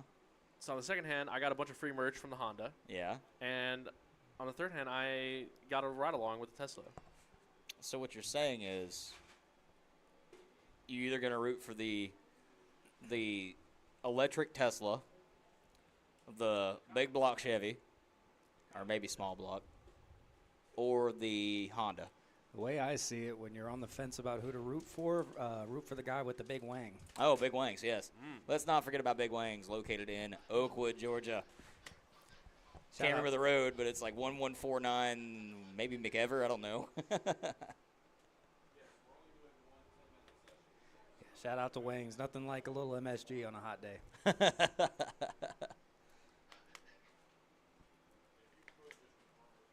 That's a new voice in the booth at the moment. Terrible with names. Remind us of your name again. This is Ryan with Red Line Drivers Club. I was the guy that was spinning the blue Mustang around on the autocross earlier. Oh, okay. All right. Well, welcome to the broadcast. Thank you, sir. Good driving out there. Mostly. Will's trying to get me a list over here compiled of who we got currently on track. I know there's a Tesla, an S2000, and a LS swapped BMW, but I don't know names. So the LS swap BMW, that's Dante. So if you follow Dante LSX on YouTube, you can check him out. He documented a little bit of his build series in there, as well as his first track day with the car, breaking the car, fixing the car. I would definitely check that out. I am a sucker for a good build video. You can write these down after this because you see where it's put 1, 2, 3, 4, like those are the groups that they're in. So like This is definitely probably the fastest group. Yeah, this is by far the fastest group. we did that during the drivers meeting because I said, who wants to go with the Tesla?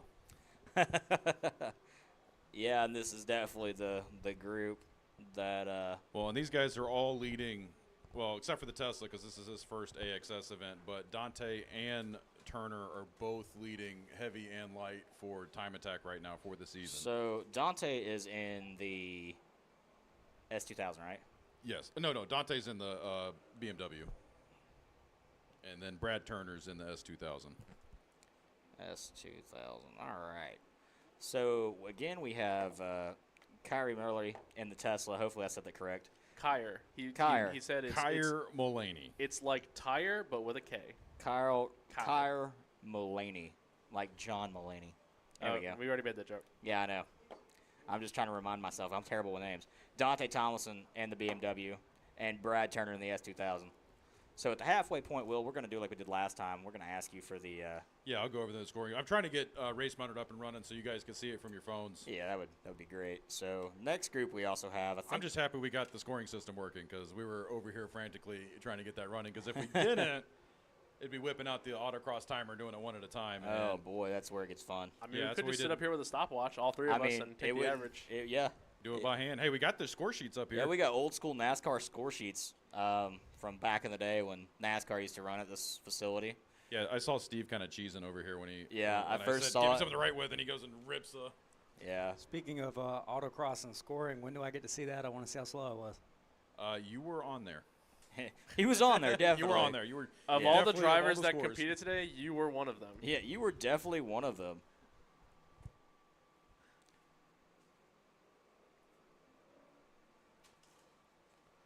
All right, just giving a little score update right now. We are at just over 4 minutes in the session. Dante Tomlinson is currently in third place with a 46.884. That's a good 4 seconds faster than the fastest time of the last session, so they are definitely moving right now. Brad Turner doing a 44.687. So the light division actually having a little bit of an advantage right now on this track layout, even though the heavy division has got the higher horsepower cap. But not surprising, Kyer Mullaney with a 43.295. Now, what's going to be interesting to see here with this is he wasted a lot of juice, that first part of the battery doing autocross this morning. And I don't think he's gone off site to charge because he's been here all day. So this 10-minute open lapping session will probably drain whatever he's got left in his battery right now. And as you know with those Teslas, you get better performance at the top end of the charge than you do at the bottom end. So it's going to be interesting to see what happens as this race goes on. Although the time he's already turned might be good enough. I don't think he might need to go any faster, but we'll see. Because as these guys are learning the course, they are shaving seconds off. So what do you do if you run out of charge and you can't drive home? It's not like you can walk to the gas station. You just ask your friends to give you a push. Try and go downhill. Yeah. You charge it with give me a to the nearest Cybertruck. Whole Foods. I'm sorry, but we don't have that around here.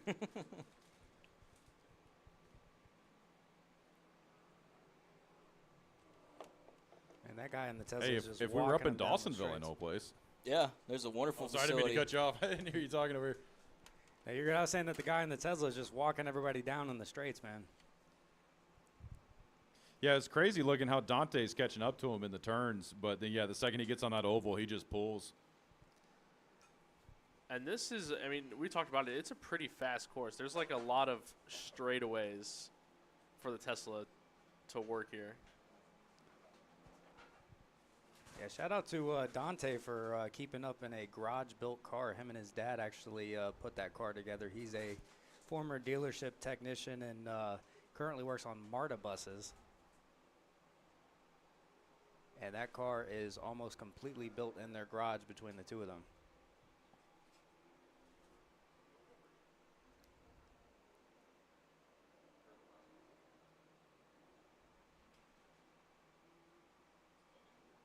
And now all the drivers have a decent gap here, so maybe we'll see some faster laps. There was a little bit where the Tesla and the S2000 were kind of catching up to each other or blocking each other.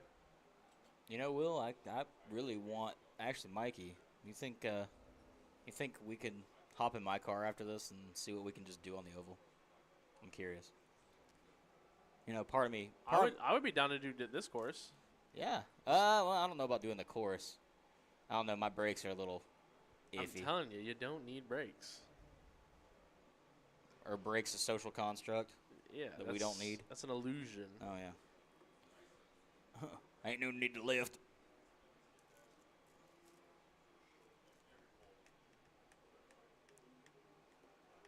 You should be getting pretty far into this group now, so probably the end is near. The end is near. And I think, yeah, no surprise. Carmelini in that Tesla, white Tesla, with the Lil Wang. Little Wang. Man, I'm telling you, if Wang's was a sponsor, dude, we'd plug in them every 30 seconds. Well, maybe they're listening. Are we out of their delivery range right now? No, we are in their delivery range. There you go. Wang's hook us up. We're giving you a lot of free love right now. Yeah. That's I'll take a number 32. I wonder if Special. we get a shot. Here we are of the S2K. Let's see how he takes this backstretch, staying nice and low, building up speed. He's I mean- right. I mean, he doesn't even let off. Yeah. Oh, perfect look with at this here. Dante. He's Friday night drifting it there. And give you a little score update. We've got 1 minute to go in this session. 1 minute to go. So these will probably be the final laps as they make their way by. But right now, like I said earlier, Kyer Mulaney, his fastest lap was lap number 5. Still at a 43.295. So he's definitely getting some battery degradation right now. Dante Tomlinson turned his fastest lap on lap 9 with a 46.655. Still good enough for third place in this session, first overall for the heavy division. And Brad Turner is currently in second place in this run with a 44.638, which is still good to be first overall for the light division. Oh, yeah, you see Dante get a little loose on that reverse of the turn 1 oval turn. And speaking of drifting with those big tires in the front, he sure does push it like he has an angle kit. That thing does understeer a little bit in the tight ones. I mean, I feel for a tight course like this, you kind of would almost prefer having a little understeer than over. Well, actually, no, the other way around. You just you have to create oversteer when you have the opportunity. Yeah. I don't know if All right, so we're just hitting time right here, so this will be the last lap for the Tesla. Dante and Brad will also get to finish their laps out. So Will, after they all cross the line, let me know what their best laps are, and let everybody at home know what their best laps were. And yeah, Kyer didn't improve at all. He was a 43.295, so lap 5 was his best lap. He did good up until lap 5, and then you could tell he was building heat, and it just started to fall off. Although Dante and Turner both have been chipping away at their times. Let's see. Nope, Dante wasn't able to improve at all. So his fast lap was lap 9, 46.655. Oh, a little loose on the final turn. And let's see how Brad Turner does as he crosses the stripe. Nope, he's not able to improve either. So Brad Turner did his fast time on lap 11 with a 44.638. And that's going to do it for this session. And again, if you would reply, the Mulaney and the Tesla was his fastest.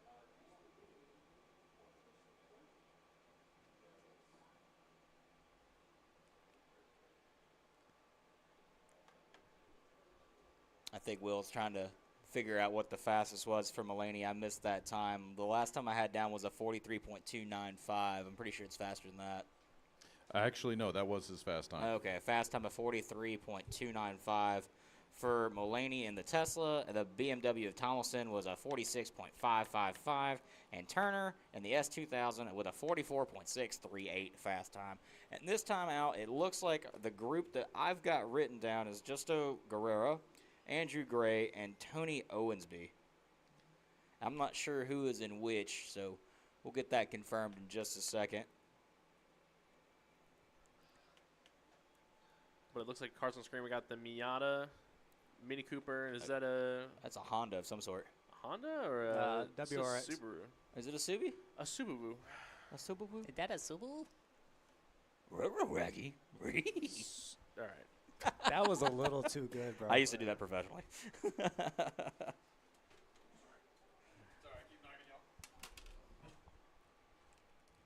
they're just fixing a couple barriers here. Looks like there's a cone down on the backstretch.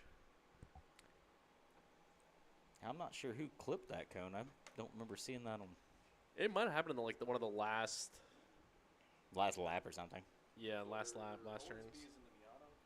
Okay, so I'm getting that Tony Owensby is in the Miata. And Andrew Gray is in the Scooby-Doo.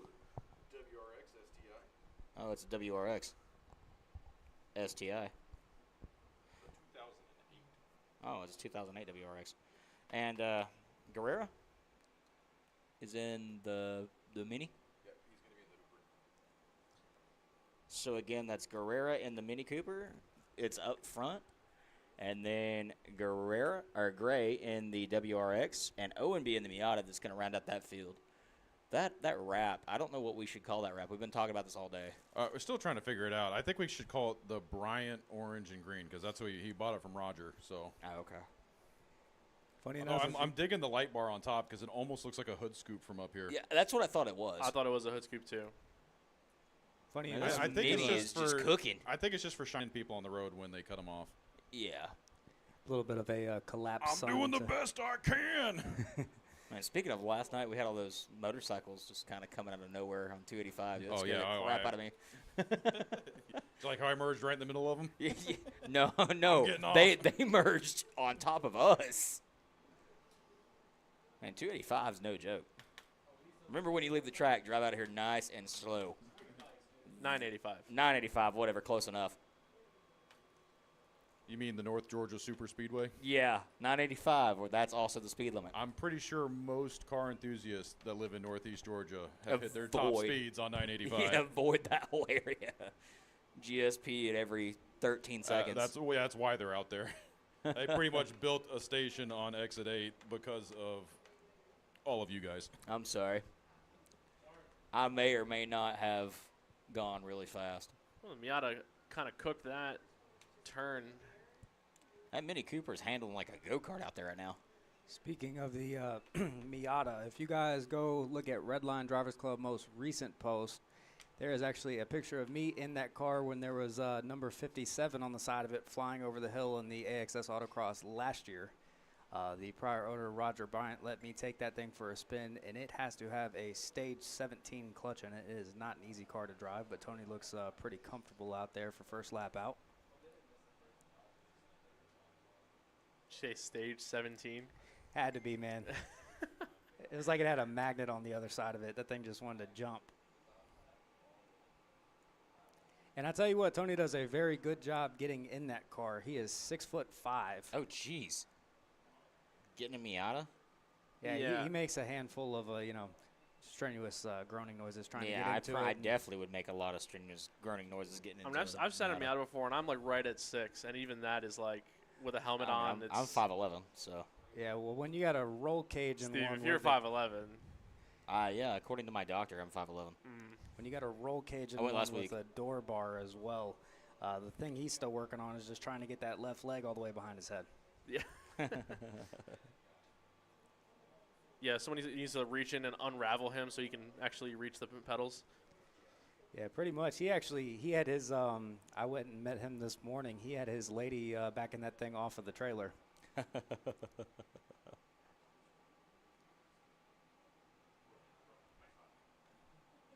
Maybe you should consider just taking the hard top off and just getting in from the top. That'd probably be easier. Yeah, sell that, hard top for $7,000 on Facebook Marketplace. Sawzall's going to work. Yeah, those hard tops are expensive. Yeah, no kidding, man. S2000 is even worse. One of my friends has an S2000. He just paid $3,000 for a hard top. It's Dear like Lord. I mean, that's like Jeeps. you'll pay more for the hard top than you. Oh, That was close. That was really. it wasn't on camera, but really close. The before mentioned Miata. I mean, The announcer's curse is struck again.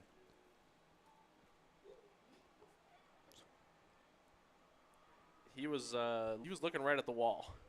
Yeah. He went, oh, dear Lord. And had one of those puckering moments. Will, we're probably about halfway through now. If you could give us an update of who's got the fastest time in this segment.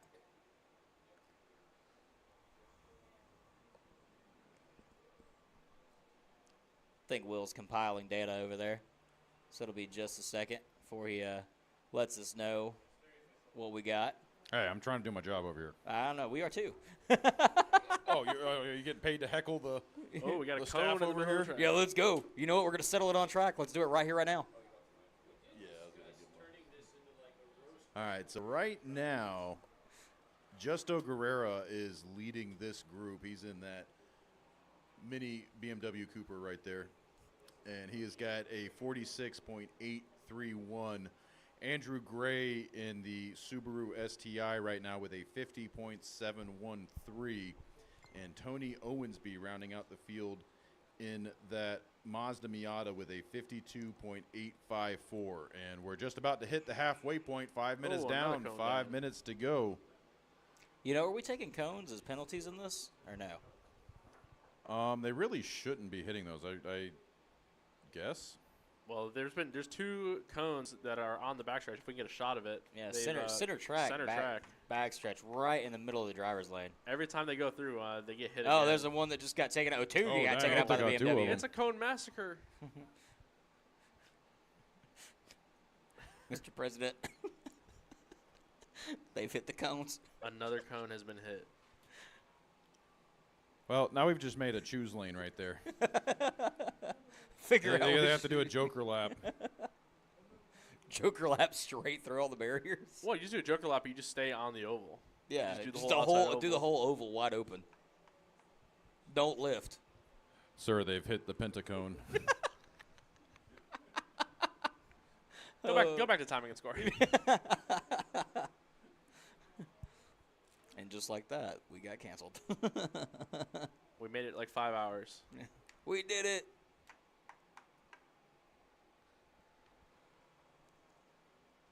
How many cones are actually have been hit this session? 2. You'll see it right here when they well, No, kind of. It was a little bit of a blur. yeah. So the 2 cones down on the backstretch, those are in the driving line, and then towards this backside here, we'll see it in a second when they come around the corner. Oh, if the camera he was following, we'll see it. Right here on the bottom of your screen, right there, is There's where 2 of 'em. 2 cones, but they went off the driving surface, so I mean, they're still kind of on the driving surface, but not as bad. well, they're not in the way. But those So 2 on the there's backstretch are Definitely in the driver's way. line. It's going to affect lap times here unless people are just okay with scooping up a cone and taking it for a ride.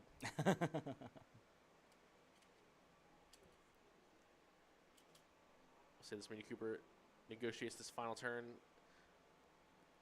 A big thing I've noticed between this group and the last group is the last group really understood how to get out of that final turn, like cut it close and get on the accelerator, straighten up your wheel as early as you can. Hit the barrier on the backstretch. Did he actually fully clip it, or did he just... I mean, look at it. It's completely Oh, moved yeah, it's been moved. right there. That's what I like about hugging the wall. Well, I think it's because of those cones. They're having to change their angle, and they're coming out of that turn at a different angle. And Yeah, a little blind. Oh, and the Miata must have Is- locked up because that's That's facing... I don't know what happened there. Yeah, I don't know if he slammed it down and hope for the best. I can personally attest that car does not have anti-lock brakes in it. Yeah, so that may he be fought a, the wall, and the wall won. Oh, Speaking of fighting the wall and the wall won. Well, almost. He came close to hitting it. Yeah, he did. He did. I wonder if that's one of those pucker moments or if you just kind of let it happen. Hey, I'm running out of material over here. the Mini Cooper's gotten to the back of the Subaru. Subaru. I tell you what, the gentleman in the Mini Cooper sure can drive that thing. He is whipping it. Is he still our leader of this group? I would say so, considering he's got about a 4-second If only our advantage. timing and scoring had a headset on, and he could actually Hear what we're saying. hear what we're saying. He knows he's going to get that point by there. Should be getting close to the finish.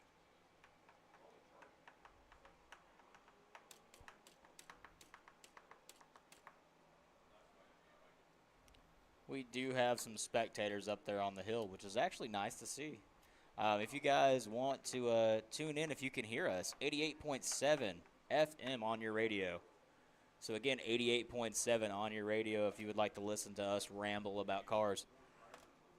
And if you're on the property and want to hear us ramble on the live stream, we're available at Caffeine and Octane Lanier Raceway, Atlanta Motorsports Park, and Liberty Racing Review, all on Facebook and YouTube. So we would love to have you guys watch, listen to us commentate. Hop in the comments. Yeah, hop in the comments. Ask us a question. Give Tell us some how you really feel. Yeah, tell us how you really, really feel. I mean, don't like go on a whole manifesto. But, I mean, we would appreciate you guys commenting. All right, this session's almost up. Oh, look at that. King Cody right there climbing up the side of the flag stand. You know, the crazy thing is he's also given the green flag down at the tech shed. Getting so his steps this will be it. Well, Will, whenever you're ready, call him out, and we'll ride him down over here. That was Tony Owensby taking his final lap. His fastest time was a 50.581. Oh, there we go. Justo Guerrera getting it in under the line. His last lap, 46.502, so that was his fastest of the session. Leaving it all out there. And, hey, look at that. Andrew Gray doing the exact same thing. His fastest lap as well. Only 0.3 of a second off. Check that out. 46.886. So not quite able to get around Justo. So Justo will be your winner in that session. And we will need to tabulate versus light and heavy to see who is actually leading each of those. I know Brad Turner is definitely leading the light division with the 44. So Andrew Gray, that time should be good enough to get him into the – actually, he might be in the heavy division, so he might just be off the podium right now. I'll actually sit down here and run down because as you've been running them off, I'll sit down and run down the best times of each driver. So Early Wheeler in the Honda Fit with a 54.043 is his best time. Akil Nangpal in the Gulf with a 49.509. That's Mr. Gardner in the Supra with a 50.087. Kyrie Mulaney in the Tesla with a 43.295. Dante Thomason in the BMW with 46.555. Brad Turner in the S2000 with a 44.638. Justo Guerrera with a 46.502 in his Mini. And Andrew Gray in the WRX with a 46.886. And Tony Owensby in his Miata with a 50.581. Now, I don't have those separated by division. But, yeah, that's currently how they run. Mikey, how's that going for you? Sounds good to me. You're the man with the sheet. But, yeah, I assume once we get all these drivers run, we can divide them into the groups and we'll figure out. Now, that means I got to do math? No, I'm just kidding. No. I'm not doing any You'll math. just have to organize. Computers do math. I don't. So, overall, our fastest time is Mulaney in his Tesla with a 43.295. That's overall fastest time. And, unfortunately, our overall slowest time is the Honda Fit of Early Wheeler with a 54.043. And we've had a total of 9 competitors go out so far. Not sure how many more we have that are going to. It looks like maybe 3 or 4 That's what more I'm thinking. down there. I can't really tell if there's 3 or 4 competitors down there that are just sitting underneath the tech shed, trying to keep their vehicles as cool as possible. Probably trying to keep them as cool as possible. Oh, that as well. Don't run the AC. Burns more fuel. Nah, I'm running the AC. No. Takes power away.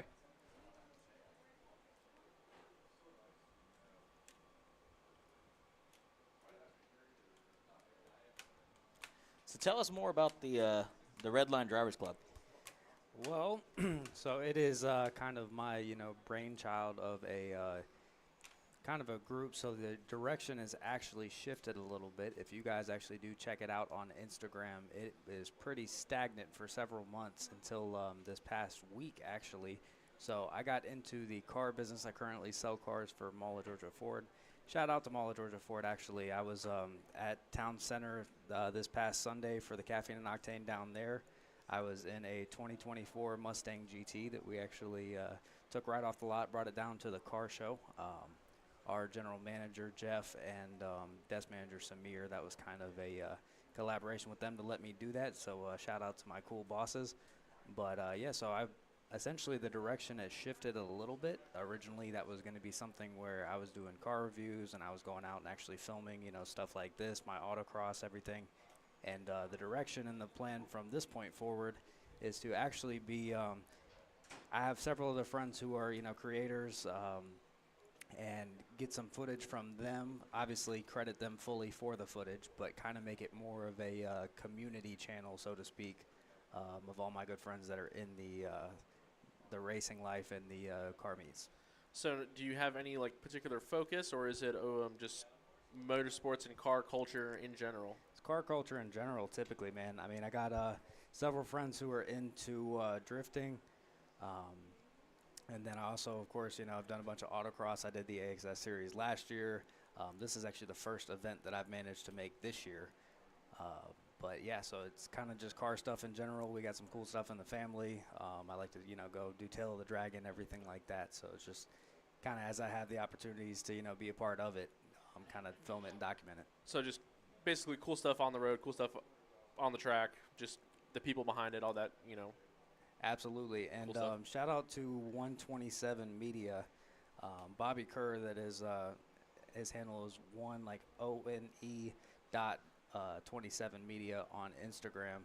He is kind of my volunteer photographer, and he has done a lot of good work for me. He's been a significant part of everything that I've managed to pull off with that channel so far. I see we have Zach Melissa's out on track with Speedgate Motorsports. Shout out to the homie Zach.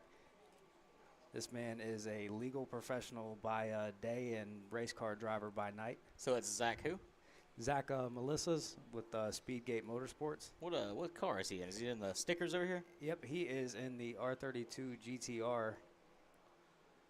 R32. So trying to see what other car we have on track right there. That's a Audi TT. An Audi. But I'm looking at this GZR. Yeah, I mean, that thing looks nice. What a beautiful car. Man, I'm liking that wrap. Right-hand drive. Is it tagged? Does he keep a tag on it? Is he going to street legal that? Oh, yeah, he definitely. I think he dailies it, actually. It wouldn't surprise me. I would daily the hell out of that car. I would daily the hell out of it, too. If he does have a daily driver, it's hardly his daily driver, maybe when his, RB26 blows up, but. Yeah, Zach is actually, he does a lot of stuff at Road Atlanta as well. He does he goes to Grid Life every year. He does some of the events at Atlanta Motorsports Park, like the Gen Track Days and everything. So who is in that Audi? Is that Laurel Gray? Or No. Lori, maybe? I have no idea. I saw him go jumping out of his car earlier to run to the bathroom when we were staging for Autocross, but I can't put a face to the name. Or is that Michael Guest? Oh. GTR stopped in the final turn. And GTR is back up and rolling. I don't know exactly what happened. Maybe he overshot the corner. Yeah, we could have just missed it.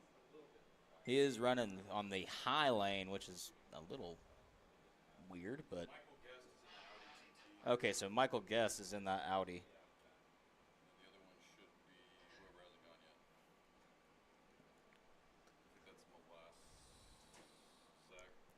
So it's Zach Melissa's, is that right? Yes, sir.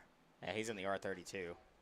So that's probably my vote for most beautiful car. Absolutely, hands down, 10 out of 10. Shout out to Zach for the car, man. Yeah, it's winning the best in the show. Yeah, that thing's nice.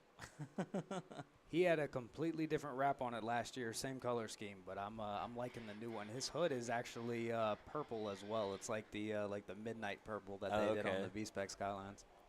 That's what I thought it was, but I'm colorblind, so I can't really tell. Have It's- either of you guys driven a right-hand drive car before? Yes, a I lot have of them. not. I always wanted to. A lot of them. Really? Yes. What have you driven? I have drove your standard government issue LLV, long life vehicle, postal van. I have also driven a 1984 DJ5M postal. That was my personal. I had that bad boy for about 4 or 5 years, and I recently got rid of it. Ooh, Oh, Got a little the too barrier saucy there. there. that GTR is out on track, slideways. Yeah, my one experience in a right-hand drive car, Pete, aka Muscle Car Jr., who I'm actually filling in for right now. He had a Nissan Cedric as one of the cars in his inventory, and I took that thing around the industrial complex that he was located in prior to moving to Cumming, before his shop was in Alpharetta, and I could not get used to the to being on the opposite side of the car, man. Yeah, it takes a minute. I just don't know if I can shift with my left hand. It's difficult. See, the one I drove was an automatic. I want to drive a manual right-hand drive car just for the experience, but See, that's, I know you guys can't see at home, but that was showing a Red Line Drivers Club here. My 84 DJ5M. The thing was awesome. Race seat, roll caged. so I take it you work for the Postal Service at some point? I did. I was there for 4.5 years. And it was terrible. My experience was not great. So do you have AC in that thing? No. Well, yeah, 260 AC. Yeah, 2 windows down, 60 miles an hour. No, 2 doors back. Ah. 60 miles an hour. That thing will do 60 miles an hour? Yeah, yeah. Oop, looks like we just Yeah, I took think out the a Audi cooked it. 'Cause you can see He where that nailed barrier- that wall. He nailed it. Yeah. He's probably. He's gonna good. come He in. gave a thumbs up. Probably a little scratch on the paint. Yeah, it's fine. It'll buff. Well, not as bad as that C8 got it. Oh, yeah, no. That thing The one that hit the whacked wall. the poo-poo out of it. Yeah.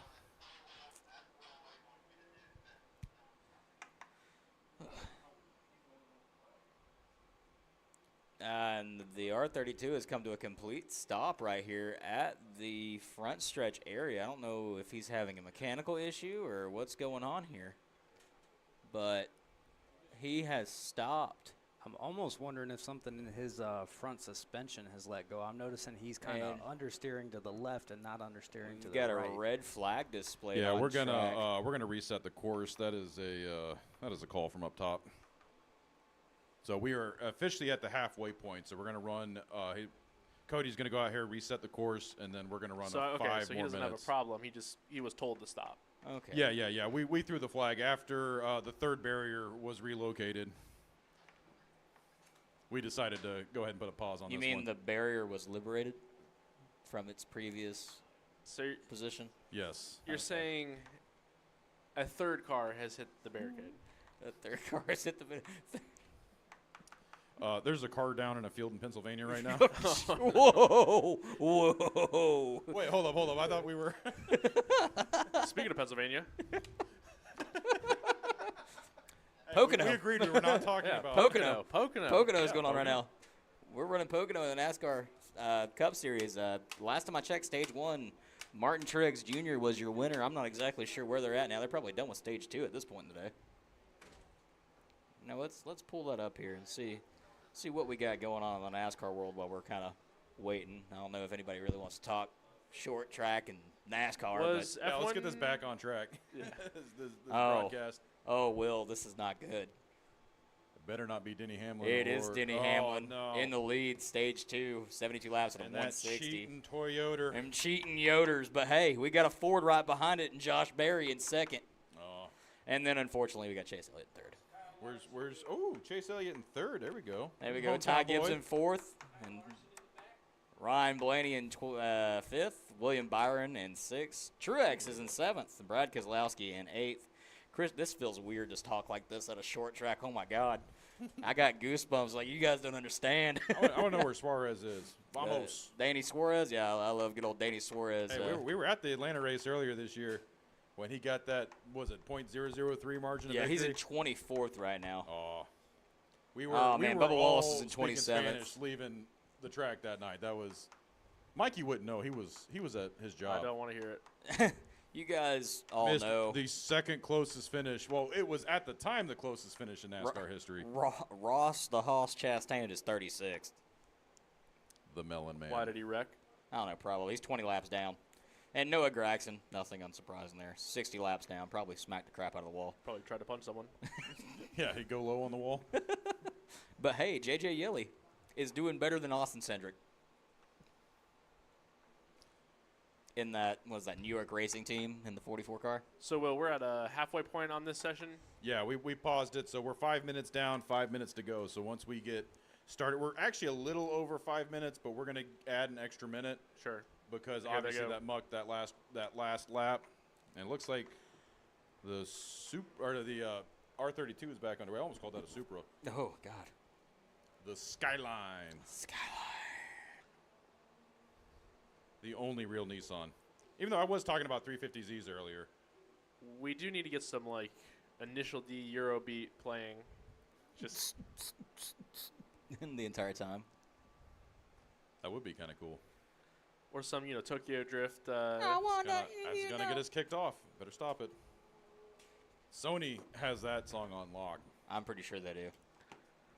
That movie made them so much freaking money. It's ridiculous.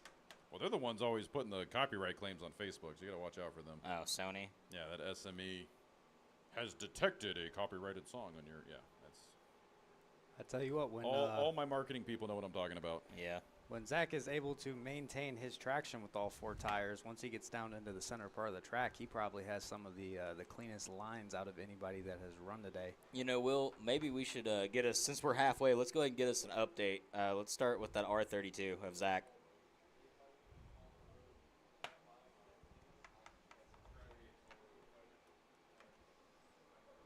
Yeah, that wide apex he's taken through that sweeper into these, he is cutting it really close to these cones in the chicane right there and doing a good job blasting out of it on the throttle. Tell you what, you don't realize how hot it is until you bend down there and then you, oh boy. I tell you one Standing thing, up. it is not turbo weather right now for sure. No, it's not. It's hot. It's humid. They don't like that.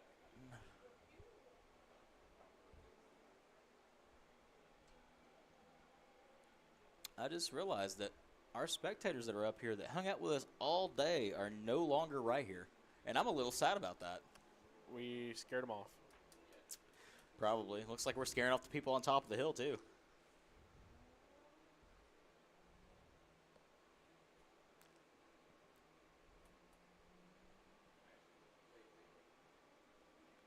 You know, Will, what do you got for our best lap time so far?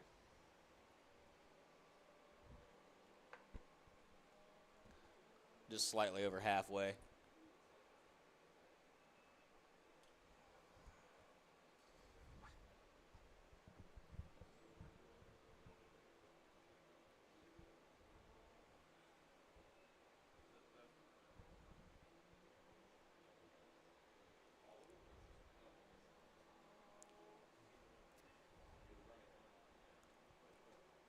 I don't know if you guys have noticed, but periodically that Skyline likes to shoot a flame out of its butt, which is pretty cool. I did notice it. I was noticing that just a second ago.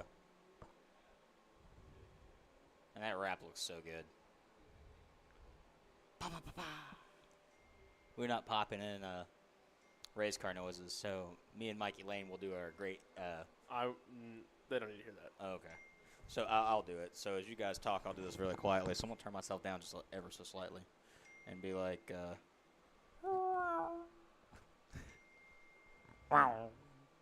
Somebody's phone is going off. Yeah, who's Left getting it. Oh, that's me.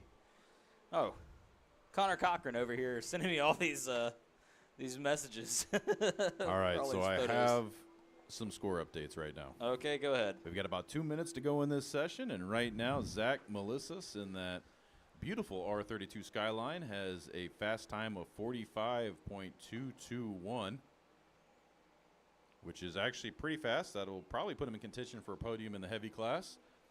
Michael Guest in that Audi TT RS has got a 47.379 right now is his fastest time, and that was actually his last lap. So I'm pretty sure that red flag break helped him cool down a little bit so Yeah, we can definitely. get some faster laps in here towards the end of this session. But we are about a minute and a half to go.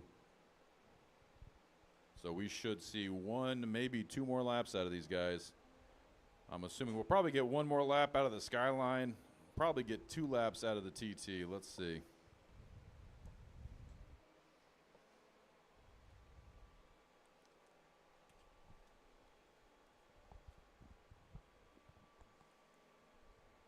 Hey, when we get done with this last one, because it's just going to be Lori Gray out there open lapping. Y'all can talk and stuff, but when she gets done, just close it out and then start packing. So being told that we're starting to wind down in our broadcast, there's going to be one more driver that goes out after this. And, Mikey, it's been a fun day. It has. Nice, good summer Sunday here in July. Got to see some nice cars on track, pushing the limits. I got to go for a ride. That was fun. We've memed. Me, of course. We've joked. We've conspiracy theoried. What's missing? I mean, that's about an average broadcast for us. Yeah, that is actually like a standard broadcast. Those are the pillars that hold up our broadcast. I think the only thing we missed this time is the 5-minute discussion about mac and cheese that we had at Cosmic Drift. No, we did have a. We literally opened. Yeah, Yeah, no. that's how we opened the show, pretty much. Shout out to mac and cheese, man. Mac and cheese. Well, is great. here, since you're here, why don't you weigh in? What's your favorite mac and cheese? Who makes the best one? My lady, actually. Oh. The correct answer. Yeah, there you go. Shout out to my beautiful lady sitting on the other side of the booth right now. Homemade mac and cheese. Yeah, that does clear. slaps. That tops everything. That slaps. Especially when it's got that perfect burnt cheese layer on Well, top. you little Oh, breadcrumbs God. on there, put it in the oven. Just got to hit it with the little propane torch real quick. Oh, Like a creme brulee style. Oh, God. man, I want mac and cheese now. Hey, if it doesn't have like breadcrumbs on top, nice and toasted, You don't want nothing to do with it. yeah, I don't want nothing to do with it. And speaking of breadcrumbs, let's see what these times are as I walk back over here. I think we've got one more car coming up. We got Lori Gray and that Austin Healy Sprite. That thing just looks so happy to be here. Just It's like each one of smiling. you guys up here in the booth.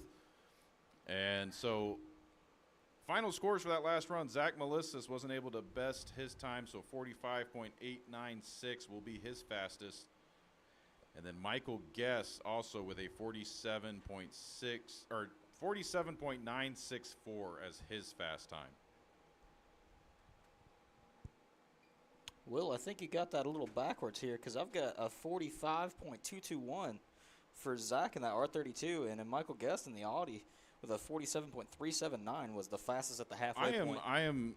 Don't listen to me. I was actually looking at the last time, not the best time. Okay. So his best time was a 45.221. Yep. Michael Guest did a 47.379. Okay, those were the fastest. Those were Listen, roughly the halfway the point. integrity of the scoring booth up here. We talk about integrity. Well, we're using the Dominion software up here, so.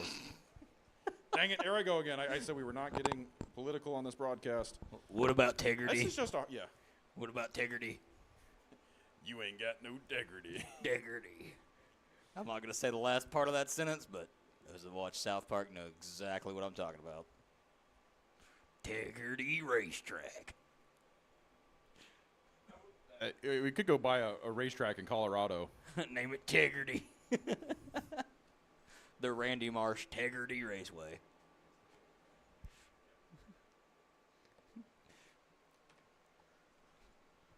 Speaking of Randy Marsh and his swollen lower regions in that one episode, the gentleman out on the track right now in the bathtub with a steering wheel, I definitely applaud him for his as well. I think, isn't that a lady, Will? That's a lady driving? Is that a lady driving that? Yeah. Oh, okay. Well, in that case, I recant my statement. But, No. It still it She is flies. our fiercest competitor here. I don't care what anybody says. That thing's awesome. Lori is my favorite driver. I thought I was your favorite driver. I thought You Dale gotta be was. able to drive to be able to consider. I haven't found out if you could drive or not.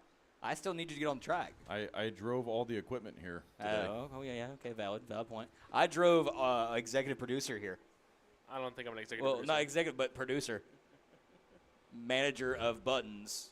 Director. Button masher Michael Lane. Yes.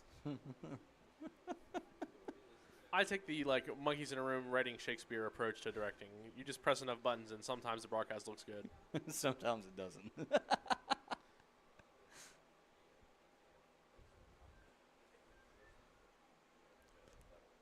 So what is that thing exactly? It's a Sprite of some sort. I don't know exactly what. Didn't it say the year was 1960 or Yeah, it's a ancient. 67 Sprite, I think. It's probably got a best time of about 4 minutes. At least. She did say she was having trouble, so I think she's just turning laps to get points for the season. Yeah, it's just a nice little Sunday drive on a very difficult road course.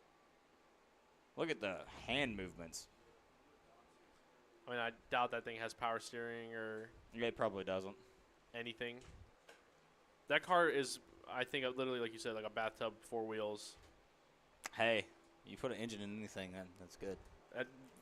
She might be Flintstoning it. There might not I have was been an engine in there. I was just about to say that. You know, if you cut a hole in the floorboard, that thing is just low enough we can't see her feet. She might just be absolutely tearing it up, running, giving Usain Bolt a run for his money right now.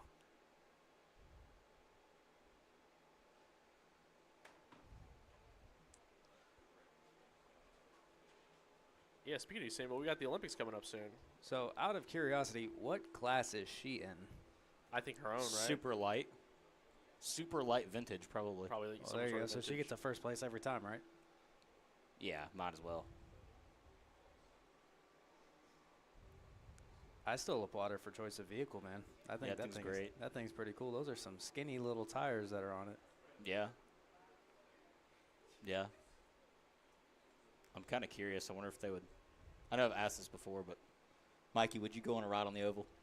With you? Yeah. You just told me your brakes don't work. I don't need brakes in an oval. Yes, you do. You just need to know how to I mean, control your throttle. I know I've made the joke that you don't need brakes, but jokes aside, you need brakes. Nah. Just remember, you're wearing a helmet. It'll be fine. Yeah, helmet's not going to stop me if we're going head first into the wall. We don't have a roll cage. Our drone pilot, Jeffrey Farber, making some inappropriate Dale Earnhardt jokes. What would Dale do? Floor it and hit the wall again.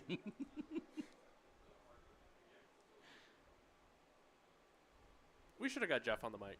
Yeah, we still got a few minutes. He says he doesn't have the energy.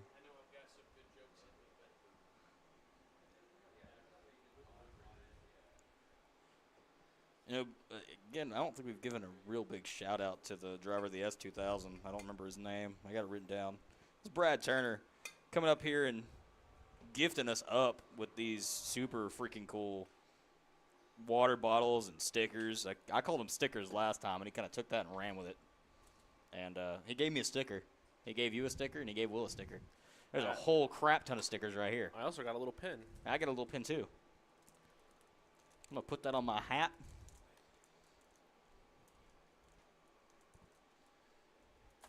But shout out to everyone. I mean, all the people that have come visit us in the booth. Big shout out to everybody in the paddock. I don't think you guys can hear us. But if you can, thank you guys for coming and hanging out all day. Looks like you guys are just chilling underneath that tent. It's probably way cooler back there. Well, not as cool as it is up here. Maybe. We're probably getting close to being done here on this final group. Just the one car out for a Sunday drive. Yeah, nice little. It's actually the first time we get to say that, because usually every time we're on a broadcast on a Saturday, we can't say Sunday drive. Yeah, we can't. Well, we do sometimes. I did yesterday a lot. Was it Callan Berghofer that went for the. Like Danny Perez, who just. Yeah, Danny, freaking 16.5-second lap over everybody else. There is a couple good guys at up at AMP that they turn some laps. They do definitely turn some laps.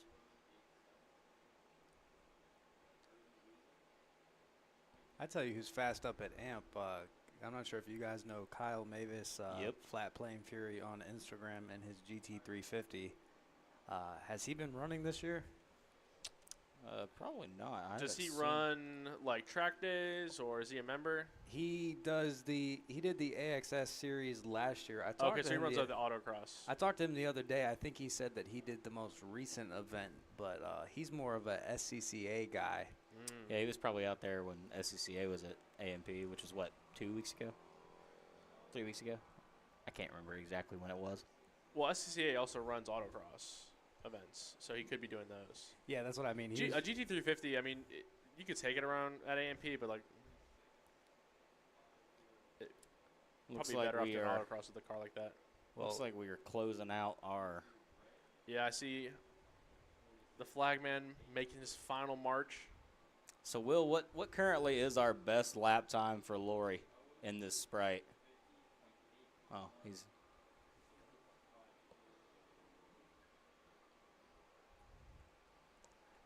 Actually, that last lap was her fastest one with a 1 minute flat .033. Can she break 1 minute? She has gotten quicker almost every lap. Let's see. And she's got 2.5 minutes left in this session. Oh, she did it. 59.822. Let's go. Let's get it. Nobody. And she actually corrected me while we were down there because I said she had like 70 horsepower. It's actually 46. Oh, Jesus. Oh, so you were giving her way more. Than I was giving her way too much credit. Also, I think it's 46, like that extra 1 from 45. Yeah. It's exactly 46. I'm surprised they know If how you're- much, but If you're downhill with the wind behind you, 49. That's a small car. How do they fit that many horses in there? Yeah. I don't know how she fit all those horses underneath that thing. That's You know, I'm pretty sure a shifter cart makes more horsepower than that. I think it does. Average shifter cart's what, 52? Yeah. It's like 51, 52, That's somewhere what in the there, yeah. Yamaha. A shifter cart Configuration. on this course would be pretty nuts.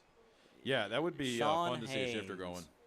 Sean. Well, we did the carts under the lights here last year. That was a lot of fun. God, yeah. We need to do that again. You know what? We need to organize an LO206 of mayhem We oval need to race. do an LO206 Enduro here would be sick.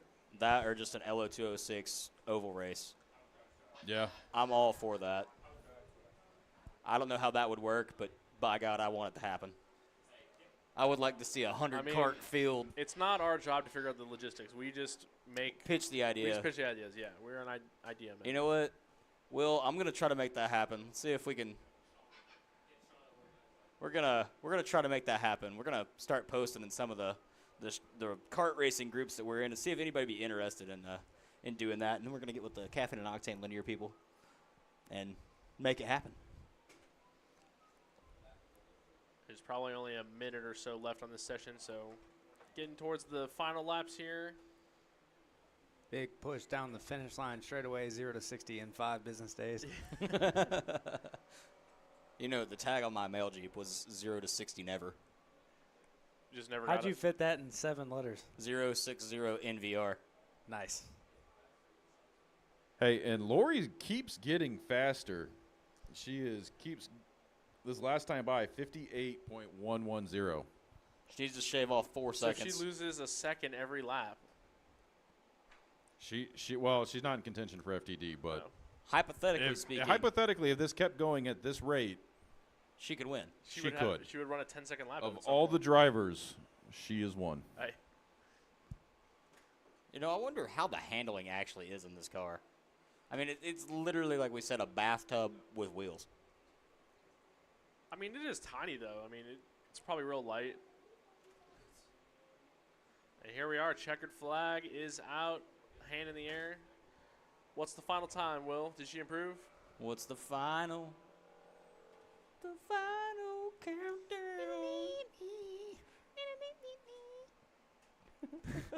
You can come back whenever you want. You're cool. We like you. Well, that's all cars off track. And Will is sitting here tallying up everything. He's So once we get that final, we'll give you a rundown on the best times of the day. best times of the day for the AXS time attack.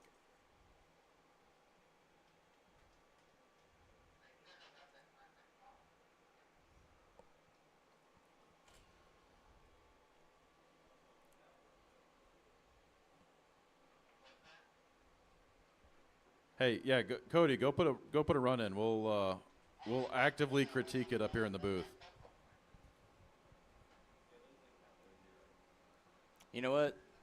If he has a green and a checkered flag, I'll go down there and flag He's him. got a transponder on there, so I think he's about to go hop in the track car In the or minivan? the maintenance Mazda. I mean, if he got flags down there, I'll go down there and flag him. Speaking of maintenance and Mazda, how long has it been All right, since that thing let's- had an oil change? Cody. Peer pressure, peer pressure, peer pressure. Nah, he won't do it. He's not going to do He's scared. Chicken.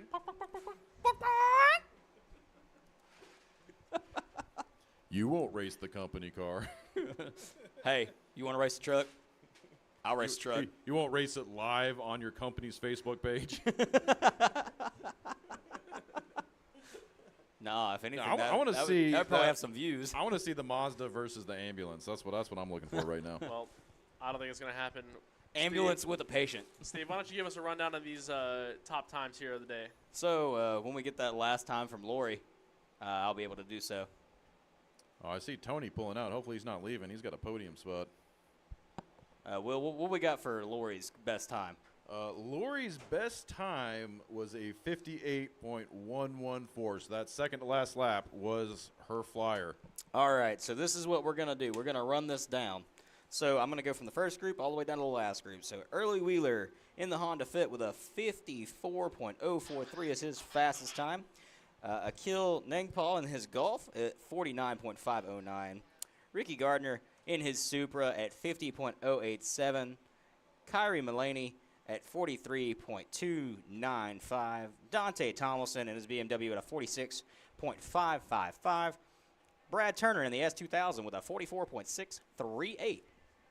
Justo Guerrera in a Mini Cooper with 46.502. Andrew Gray in a WRX with a 46.886. We're going to have Tony Owenby in his Miata with a 50.581. Zach Melissus in his R32 with a 45.221. So that is the second fastest time that I see on my list. And that would be Michael Guest would be next in his Audi with a 47.379. And then Lori and her Sprite with a 58.114 to close out the show today. And again, our best time looks to be the Tesla of Mullaney.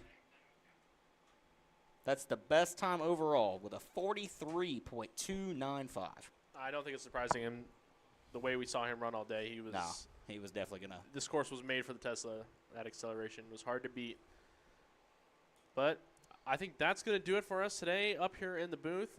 A great Sunday drive from the historic Caffeine and Octane Lanier Raceway. And I just want to give a quick shameless plug before we get off air here. Okay. Go ahead. We have got our next Autocross event coming up at AMP for the AXS Autocross Series. That's going to be on August 18th. So it's going to be Sunday. All these events run on Sunday, and then we will be back out here September 14th at Caffeine and Octane Lanier Raceway for rounds number 5 and 6 in the AXS Autocross Series.